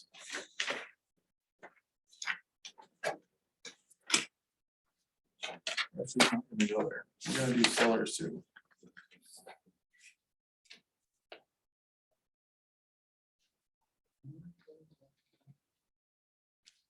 There we go. All right, qualifying sellers. So same concept as qualifying your buyers, right? In your business plans, how many of you have a business plan? Legit. You don't have a business plan, put a business plan on paper, for sure. It's gonna help you get where you wanna go. In your business plans, do you think, well, if you don't have a business plan, let's just look at this question from here. Is it better to have listings or is it better to have buyers? Listings. Why? You can get buyers from listings. That's right, you get buyers from listings, right? You can go show 6 houses and try to get somebody under contract, which there's nothing wrong with that. That's great. I do far more buyer transactions than I do listing transactions, just for the record, far more. I like working with buyers. My personal preference is probably to work with buyers over listings, but I still take listings because then I have 6 people coming to show that property and while I'm out showing other properties. So it's kind of double dips and it gives you a ton of opportunity, right? But having that conversation with the people that you're going to be with your potential sellers, that's a big time conversation. That's a super huge responsibility for you guys. And I want you guys to understand that you are going into someone's home or you were going to lunch or breakfast or coffee with somebody and you are discussing a business transaction which involves what is most likely the biggest financial commitment that they've ever made in their life. Right? That's something to be taken pretty seriously. And so whenever you come into talking about qualifying sellers and where they are, I think it's super important to start with the fact that they're human beings with fears and with concerns and with anxiety, and you need to acknowledge that on the front end, right? Some of the best conversations that I've ever had and some of the best business relationships that I've ever had have started because of those things, right? Look, I know you're in this spot. I know this is what you want to do. I can understand how completely and totally, nerve-wracking this could be for you, right? And just acknowledge those things all on the front end. But I'm here to help. I will always have your best interests at heart, and you really define your value and what you stand for as a person in front of them whenever you go into that transaction, right? So we'll talk through a couple of different things here. As far as we qualify seller leads with a pre-listing questionnaire that helps us build relationship with the 6 connecting questions and classify our potential sellers as A, B, or C. Our pre-listing questionnaire will also help us create a pre-listing packet that wins the listing agreement by focusing on the seller's motivations.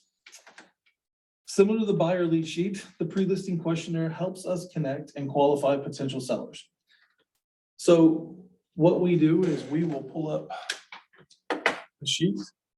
Who wants to be on the other side of this from me? Anybody want to go through this with me?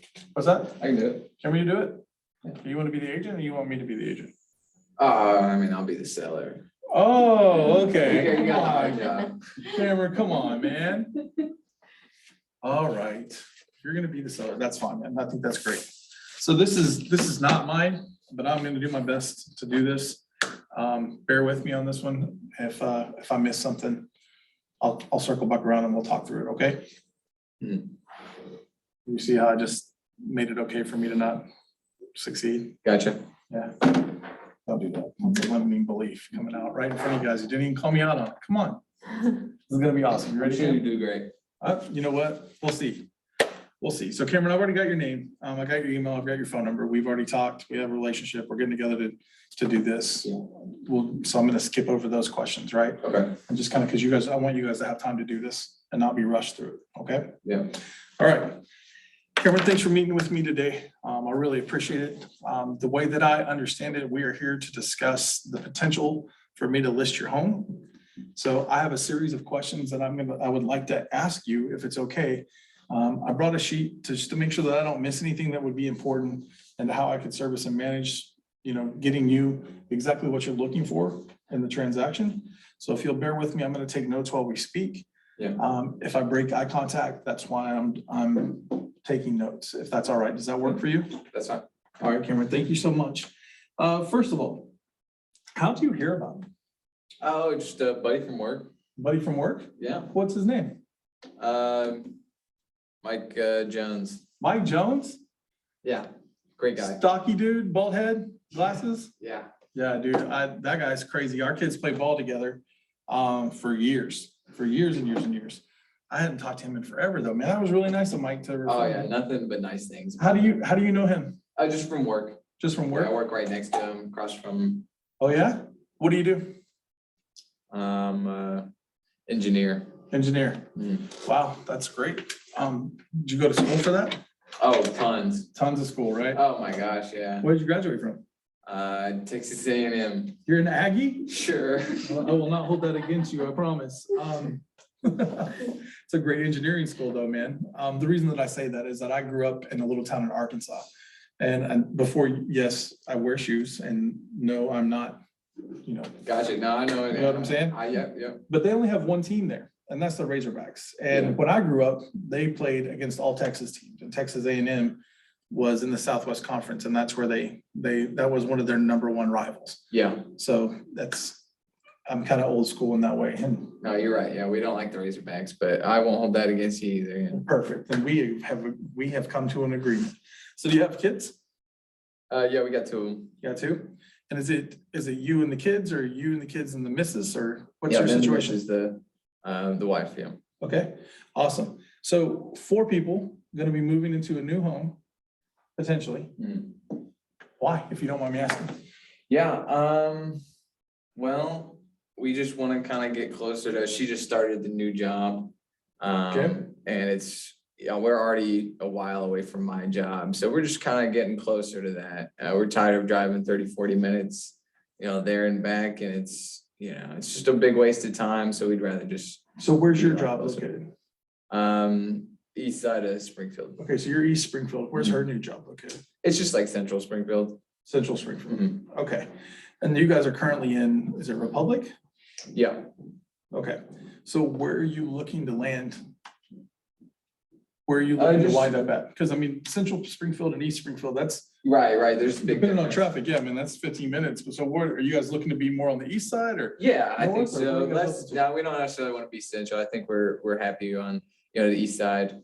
Okay. Even, south would be nice too, just, as long as we can cut 15 minutes off of the commute, I think we'll be happy. But Nixa, Rogersville, Ozark, all too far? Oh, yeah, I don't think so. Okay, so we're looking for Springfield schools. Do you have a preference on the schools? Because you guys have. Oh, I'm sure you got she the 2 does. kids. Gosh, that's not my ballpark. That's not your But ballpark. she's probably gonna want something, good for the kids, which I mean, I agree. Okay. It's just not, we're not too picky, just not like a bad school. Well, and the best part about it is that you literally in Springfield, you can pretty much pick which school you go to. You get a transfer student status. The downside to that is that, they don't provide transportation as far as bus ride. Okay. They won't provide busing.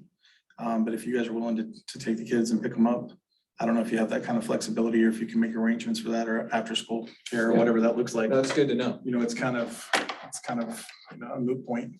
Yeah. Really, whenever you dive into it. So when are you looking to move? Within a few months, we've already started getting the house a little show ready. We're thinking about updating the bathrooms and the counters and stuff, because it's a little outdated. The house was built in like 91, so. Okay, how long have you been there? Oh, just about 5-6 years. Gotcha.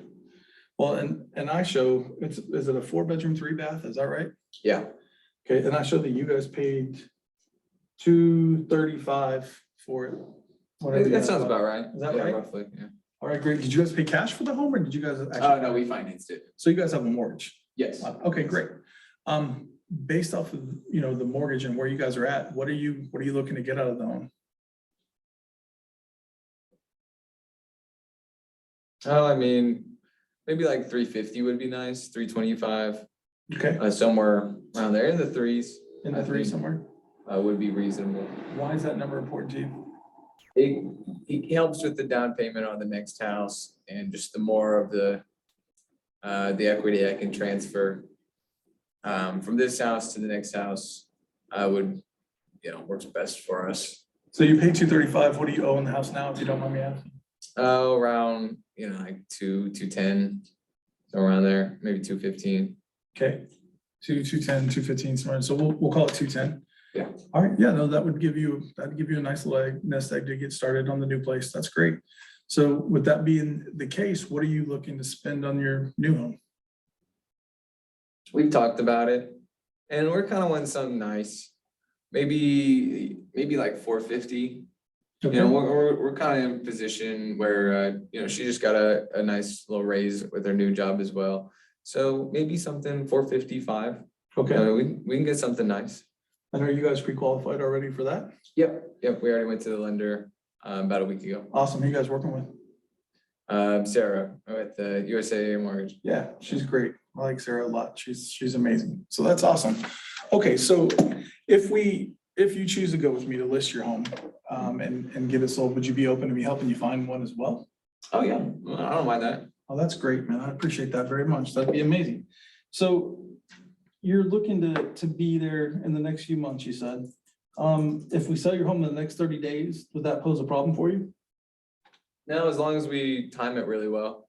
You know, if we find the right home, and we sell this home and we just, you know, it's all about the timing of buying the new home. Okay, so I'm gonna assume that your pre-qualification is dependent upon you selling the home that you're in. Is that Yes, correct? it is contingent, yeah. Yeah, that makes perfect sense. So yeah, we need to find some people that had some flexibility, you know, no problem. We can certainly do that. Okay. On both sides of that transaction, to be honest. But the most important thing is that they're really, whenever we're talking about this situation, we want to really get you what your home's worth, right? Yes. And then get you into a place at the best value that we possibly can, in as close a time frame together, you know, so it's seamless and transitional. That would be my goal. Can we agree upon that as being the two most important things? Yeah, yeah, that's our goal. So, yeah, that would be perfect. Perfect, man. Thank you so much. All right, so going back to the sheet here, and forgive me for having to take a look at it so much and take notes, but you know, what would happen, you know, if your home didn't sell? Let's say that I also wouldn't be too upset.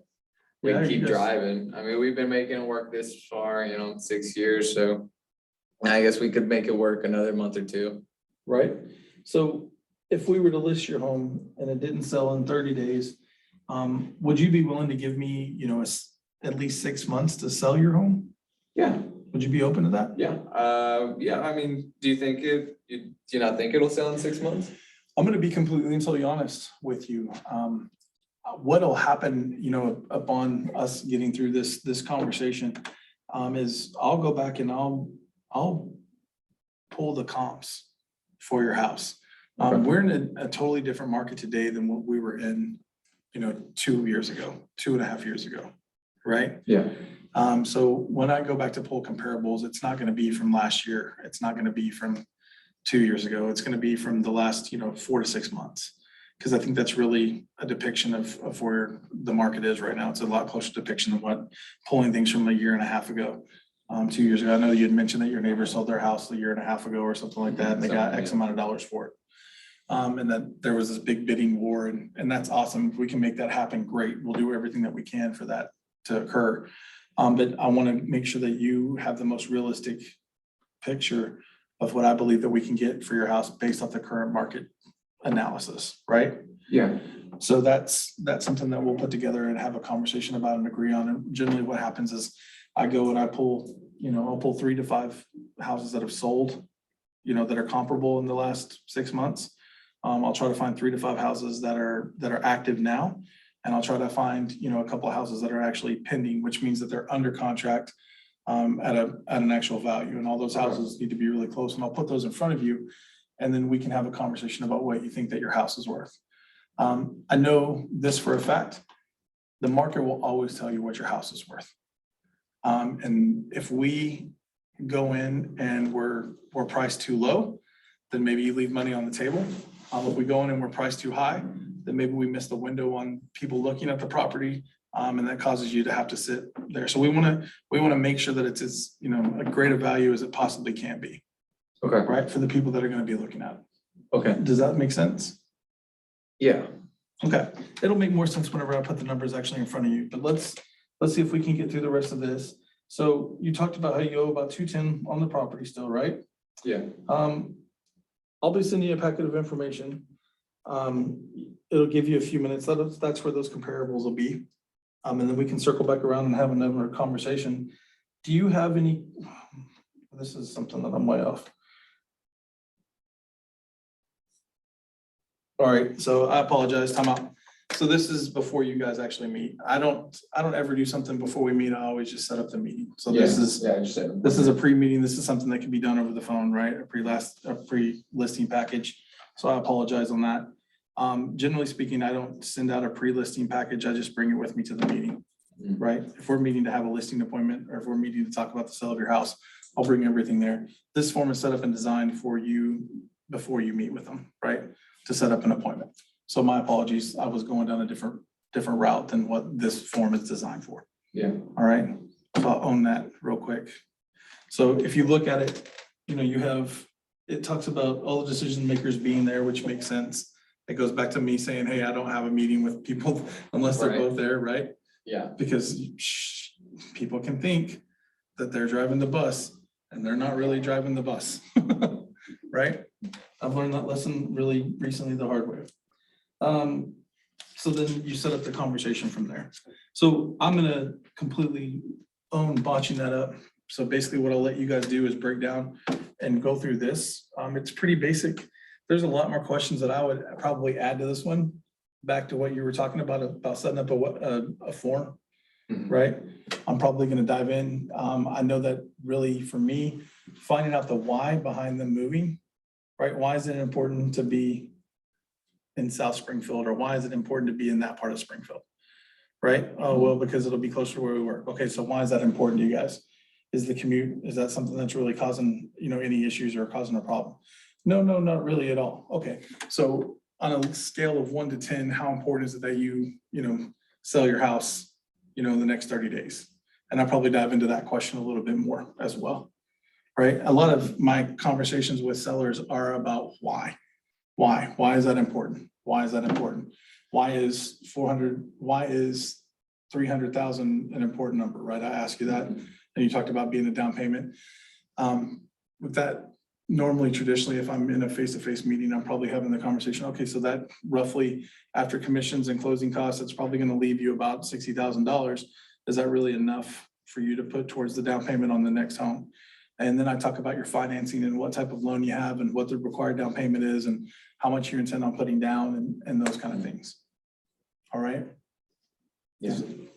That's all the stuff that I would cover in addition to this. But this form is specifically to pre-qualify them for your appointment whenever you guys meet. If you guys have pre-listing packets, how many of you have a format set up? Okay, reach out to any of the major teams in the building, okay? Reach out to any of them and just say, hey, would you mind if I got a copy of what your pre-listing packet looks like? Or do you have a checklist of what your pre-listing packet looks like? And I would get, you know, 2 or 3 of them for sure. And then go through and pick and choose what you like and what you don't like, and then build your own from what's already there.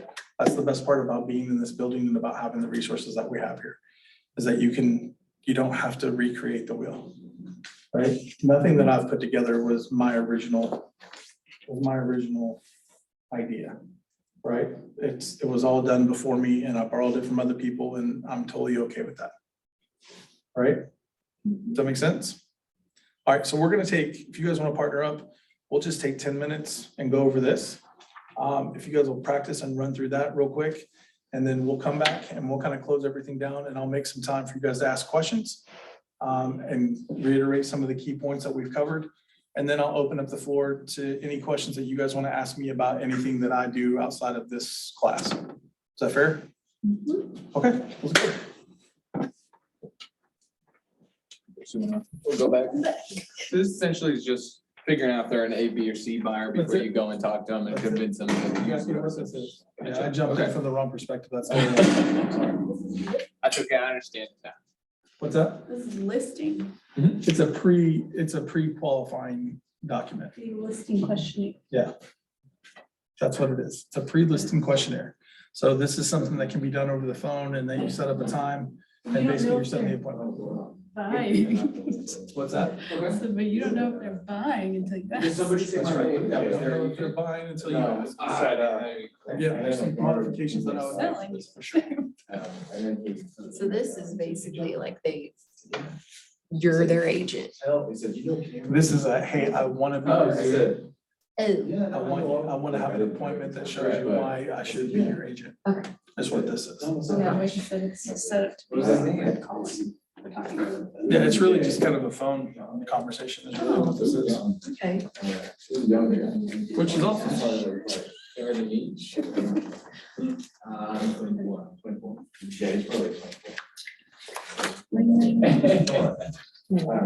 I'm just telling you something. That's cool. That's Josh. Really funny. Josh. I know, actually. It was a while Yeah, back. I haven't yeah. seen it until now. These are, it's very common. Would be this is just like a quick 5-minute phone call, say they called you or you called them and they're like, actually, we are interested in you coming around. And then you set up the appointment and it's like, hey, essentially, it sounds like they called you and like, hey, And I got your information. I was told to call you for like, I just wanted they would to. review and they called you or something. But it could be all sorts of other situations where they agreed to see you. And you're just like, okay, what are they? Like, I don't even know what it is. So hard. You go first. You went last time. We'll go opposite.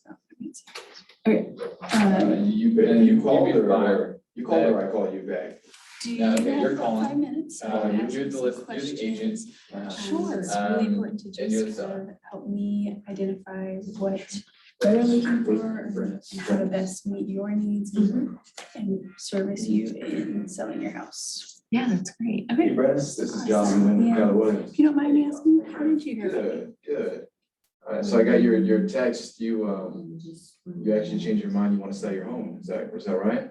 Yeah, I think so. I think I'm ready for it. Awesome, so. I want to ask you a few questions. And So is it just you selling your house? Who's under what's the names on the home? It's, my name is on the home. It's only my home. Just you? But, yeah, but not. Before you guys wanted to sell, and you're like, oh, we should use so Gotcha. and so. So, but you're buying the next one, both of you? Okay. Okay. I wanna So give under you the, information. That's so what's Brett going is, on. what's your last name? Is it Carrollton? I Carroll. heard about you from my Okay. friend. Let me write that She down. gave me your information. And then what's your email? awesome, and what firm was that, what was your name? And I believe I have the address down already. Can you repeat it back to me? Yeah, how do you know her? Oh, actually, we work together. Awesome. Literally, we do. So where did you hear about me originally? With her? We have a She mutual friend. had a store. You know John or John? Mercantile. Yeah, John, John, It's real. John Johnson. She had help with her store. Yeah. it's All right, and then really where good. you gonna be moving to? Yeah. So neat. Taking my kids. Yeah, You're, it's outside great. It's there, very outside. kid friendly. Lots of things to do. Upsides. And there's a petting Okay. zoo. Branson or Ozark, As well. in that direction. Gotcha. Okay. Well, Um, let's kind of get into some more. and what's motivating you to move there? Just, Honestly, just, I really like, that area, like, you know, Ozark Mountains. was there mountains? What's motivating you to move? I only saw that because Yeah, just in three. yeah. It's just nice. Well, our family. And how soon do you and your wife, Something bigger. want to be there? Like, to sell your house, like how Okay, quick? and We wanted to sell our house probably in soon the next month. do you need to Next month? be- Yeah. soon do you- Okay. Did you want to move where? And then are you guys, Like, I would not word it that way. Where are you moving? Where are you moving? How do you? Oh, I guess that would be if. what would happen somebody if you're, Knew where they were moving. Well, this is actually contingent Got it. upon me selling my house, Yeah, that's number 6. determining where we would be moving. Is there a specific area you're wanting to move to or town? so Well, what would happen if your home didn't sell in the next 30 days? I'll Oh, go yeah, to happy. Springfield, maybe Stratford or Willard, Republic, Right. those areas. Okay. Okay, Um, Stratford, Willard, Republic. How much do you think about Is this? that kind of where you want I to can run keep the it? comps, but what do you have? Ozark, Nixa, Rogersville. No, I'm not that far. You know, I bought it several Okay. years ago, but I And, was probably 260 now. Then- Would you buy it for 2 years ago? was motivating you to move there. Right. And how soon do you need to be 230? in a Okay. new house? I will run comps on It's just that. went and under contract. We'll go from there. We can list it at whatever, but I'll, 2 days ago, so we'll. That's what I don't understand. I'm like, I know. this is supposed It's to be for kinda sellers, hard. not buyers. I Yeah, know. this is for your list, it's a pre-qualifying your sellers, right? So Yeah, it's literally the phone conversation that you have to set the appointment, yeah, right? This is the appointment setting conversation before you like actually go and. before look. you go and do the listing Uh-huh. presentation. Right? Yeah. That's exactly what it is. But she just said her house is under contract, so she's already sold it. That wasn't the right answer. Yeah, Yeah, that's why I was like, like, don't know where Wait, to dude, go. I'm like, oh, Wait, wait. then I'm in just the wrong kidding. place. You already have an agent. Yeah, just kidding. Sorry. I should have led this conversation with that. Have you talked to an agent? Are you currently working with somebody? Right. Right. In my head, I was like thinking, I don't know what I was thinking. No, I just That had I that was exact, thinking I I was just a had that buyer. exact same moment right Uh-huh. there. I just had that exact same Mhm. moment.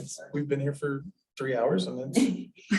I was thinking I was a buyer, Oh, but I'm the seller. Sounds good. I'll get everything ready and then. So I haven't my talked to anybody property. else. You've talked to me. No, you're it, you're listing. Okay. We talked about today. All right, sounds great. Sounds good. See you then. See you. All right, guys, circle up. Let's go. That was short and sweet. Literally had a 20-minute conversation. Just like, well, I should have went home or Yeah, something. not even that. I mean, that's a 5 to 10 minute phone call, Yeah, well, depending on their answer. yeah, hers was, we were digging into, I was building lots of rapport, she was a chatter. Yeah. So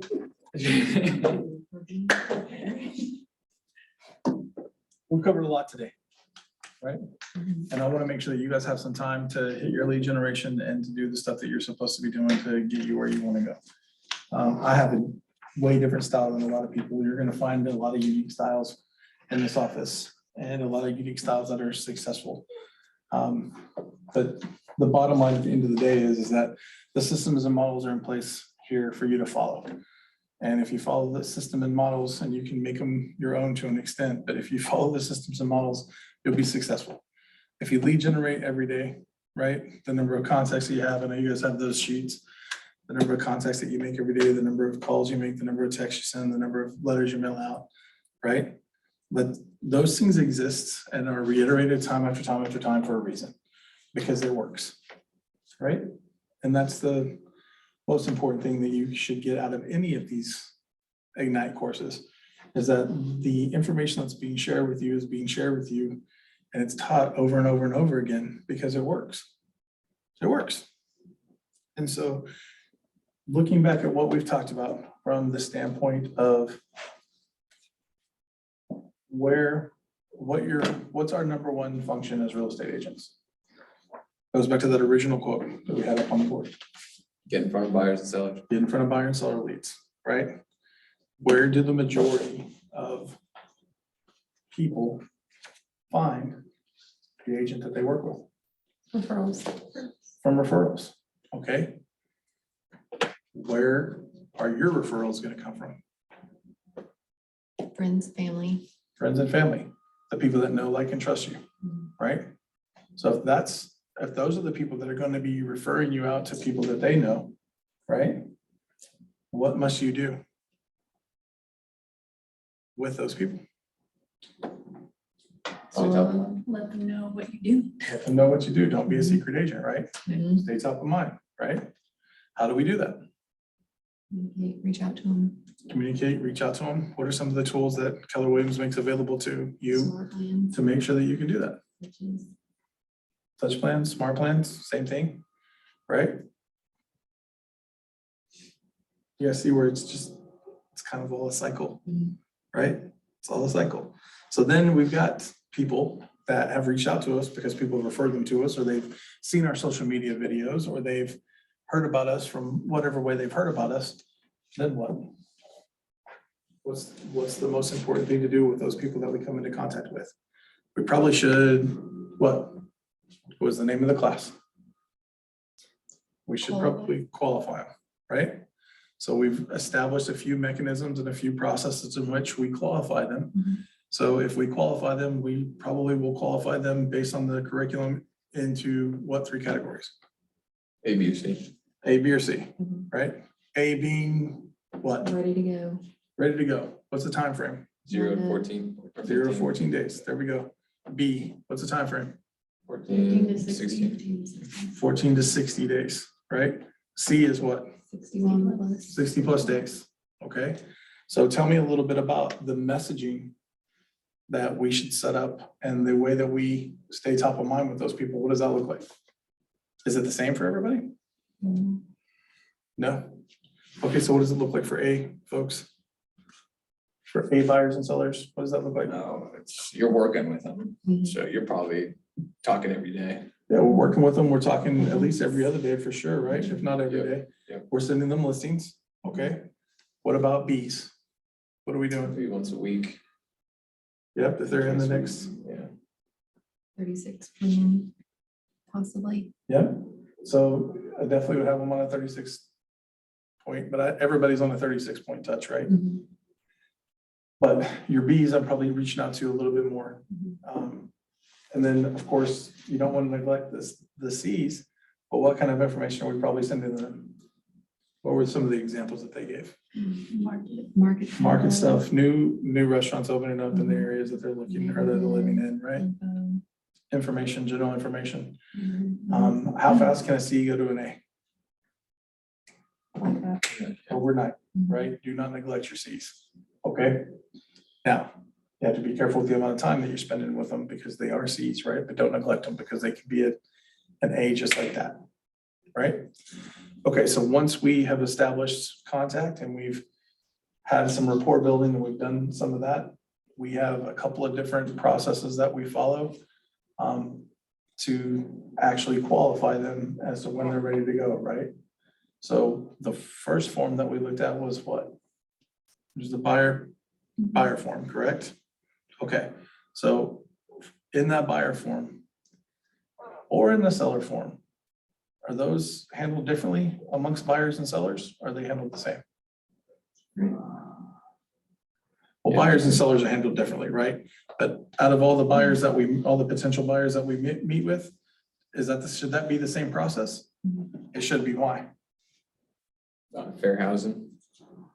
Anything ever comes back on you, right? For some type of inappropriate behavior or any type of fair housing violation, you have that you can show that your process is the same. So whether it's this form that you guys received today, or whether you take this form and you make it your own, or whether you reach out to people in the building and see what they use and how they do it, and then create something from that, you need to make sure that you have a process, right? Same thing with your sellers. And then once you get everybody qualified, then you know where you stand, and then it's about what? You got them qualified, they're either A, B, or C. Now what do we have to do? This is gonna be the same answer that we gave to one of the second or third question I asked. You gotta follow up with them. You gotta keep following up with them. You gotta follow up, and follow up. I can't tell you how many deals I've missed because I didn't follow up. Okay? I didn't follow up. I thought it was timely, but but it wasn't timely enough. Or I didn't make as good an impression on it as I thought I did. So you wanna make sure that you're constantly following up. All right? Okay, what questions do you guys have about the course?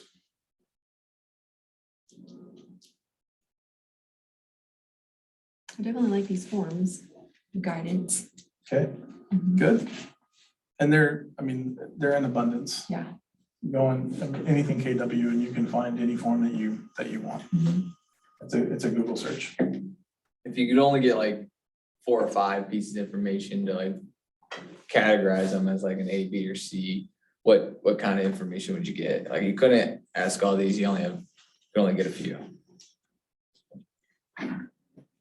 Well, I definitely want to know time frame. Yeah. That's the most important thing. When are we looking to do this? If it's buyers, I don't know where you guys land on this, but I'm not showing anybody a house if they don't have a pre-qualification letter. Yeah, sure. I'm not taking people to look at houses without a pre-qualification letter. And here's my philosophy on that. Let's say I take them and show them a house. I'm like, oh no, we're gonna be able to afford a $250,000 house, right? And so we go and we look at a $225,000 house. And their pre-approval letter comes back and they fall in love with it, right? They're like, oh, this is it. We're gonna get pre-qualified. This is our house. This is what we want, right? And then they get pre-qualified and it's only $210,000. Okay? Every house that you show them, mentally, in their mind, they will compare to that $225,000 house that they couldn't afford in the first place, that they should have probably never seen, right? Unless it's a deal and you can get them down to 210, which is awesome, right? That'd be great, and that's certainly possible. I'm just speaking in general terms. I'm not gonna take the chance on showing somebody houses that they could fall in love with and then not pre-qualify for, and then where we have to redirect and start from scratch, but they're always gonna have those houses in the back of their minds. They're gonna want that kind of house on this kind of budget. So a steakhouse on a hamburger budget, right? Or vice versa. I'm showing them $200,000 houses and they pre-qualify for 350, right? And if they only want to spend the $200,000, that's great, no problem, right? But it's nice to know what what options you have and what their qualifications are before you start taking any action. That's just me. Okay? What other questions do you guys have?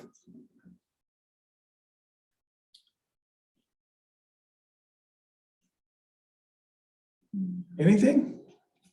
That's a good one, though. Like your 5. Yeah, I'm trying to. How do you like to follow up with your A's, B's, and C's? Phone and text, man, that's pretty much all I do is phone and text. My main source of lead generation is cold calling. Do you guys like cold calling? Yeah, sometimes it can get you, but it can be fun. Yeah. Raise your hand if you don't like cold calling. And you're like, oh my goodness, I don't want to do this, Sometimes, right? yeah. Look, I feel you, okay? Sometimes there's some days where you get told no like 90 Oh times in my a row. gosh, yeah. 100 times in a row. And I know that this is difficult, but you've got to get yourself to the point to where you understand that for every one of those no's, you have literally moved closer to a yes. Right? You also need to understand that there's a reason why you're getting those no's. Okay? For sure. There's a reason for that. Oh, yeah. Okay? So don't be afraid to self-critique and self-analyze and have some real time with yourself and understand that, how am I approaching this? And what am I doing to bring value in these conversations, right? Very rarely is it that I call someone like, hey, would you like to sell your house? Very rarely is that the case. Now, there are times where I call pre-foreclosures, right? And it's something to the effect of, hey, it looks like there's some situations or there's some circumstances in your life that have made things a little difficult. I'm a person that tries to come up with solutions for folks in your situation. Would you be open to having a conversation with me about what's going on with your home and what your intentions are with it? And a lot of times you'll hear, well, I don't know what you're talking about. I said, well, I happened to notice that, it popped up on the pre-foreclosure list, and that there's been paperwork served by the county that the intent is to reclaim the home. Oh, no, we got that taken care of. Or, oh, yeah, you're like the 10th person that's called. No, I understand that. But I think the difference between me and those folks is that they have one intention. A lot of those folks have one intention in mind, and that's getting your house, buying your house for the cheapest amount of money possible. I'm not necessarily looking to buy your home. I'm looking to help you in your situation. And there's a lot of different ways that can look like. And so I'd like to have a conversation with you about what you're open to and what you're not open to. Would there be a time that I can come by? And that's how that conversation goes, right? One thing that I learned from Jason Massingill, he does things in the community index. He's super heavily involved in that, right? He does these movies in the park, and he would literally use that as a conversation. Hey, have you heard about the movies in the park? We do this, and then he just starts the conversation, right? Introduces himself, gives value, invites him to go to the movies in the park, and then, whatever happens at that point happens. So the purpose of every phone call doesn't have to be a direct, hey, I'm calling, will you sell your house? Yes, I'll sell my house. Okay, great. It's not, it's really just to start those relationships and to start those conversations. Does that sound fair? But I promise you, you will get out of it what you put into it. So, and you don't have to get on the phone to cold call. That's not the only way to lead generate. It's not. It's the most effective way that I've found for me. Again, I'm old. I'm old school. So my social media videos, well, if you guys saw the ones that I did for this, clearly I have a face for radio. I do not have a face for video. So You can also direct message people on social media. you totally can direct message people. Yeah, direct messaging people on Facebook and sometimes it works like if you can't find somebody's like phone number, Mhm. but you're like, I wanna get in contact with them. Somehow, I mean, you can mail them or whatever.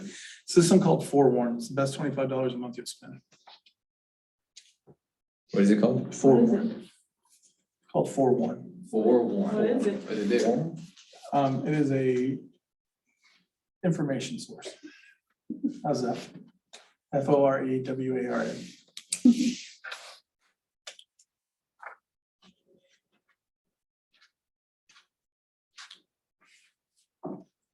You cold call like, Please always check the do not call lists. I didn't say that at the beginning of the class. Please, please, please, please, please, before you prospect, always check the do not call list. Okay? Please, please, please. Do not get in trouble for the do not call list. That's something it's really easy to do that. Okay?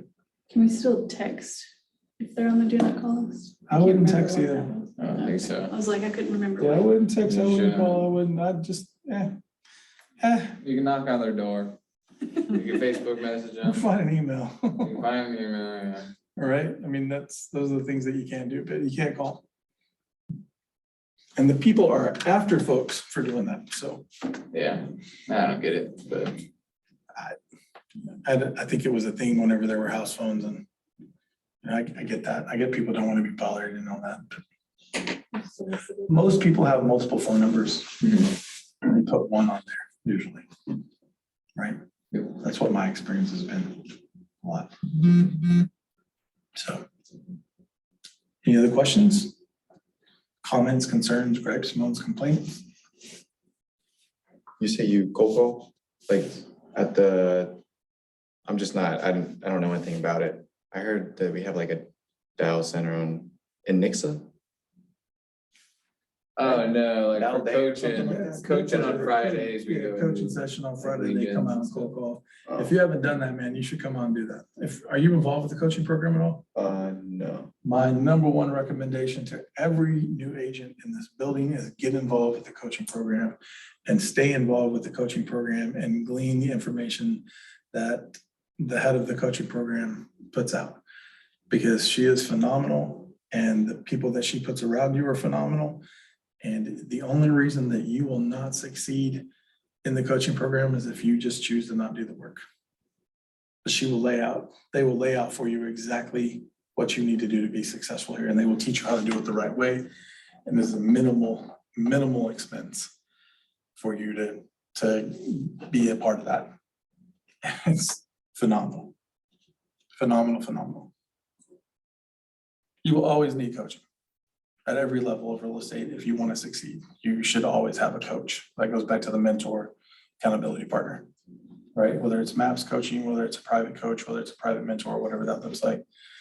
That's how you stay on track and keep your trajectory, is having other people hold you accountable. And sometimes it's easier to hear from, well, I'll use this as an example. I can say something to my 19-year-old, right? And then my best friend and my brother can say something to my 19-year-old, and where they won't take any action in the world because I said it, it's a totally completely different result whenever somebody else says it to them. That's not a father figure or not, an authority figure, right? Totally different. They're totally open and they can totally hear it in a different way, and then the same concept. You don't want to be, well, there are people out there that are self-disciplined enough to where they can drive themselves every day and they can get accomplished what they want to get accomplished, but those people are few and far between. Everybody needs help in whatever aspect that is. Right? Appreciate you guys coming today. I'm going to turn the class off if you guys want to hang out for a second. Thank you for being online. There's nobody left, but I really appreciate you guys being here for that. I did not successfully incorporate it. So here we go. We're going to stop the share. Close it out. Stop the recording.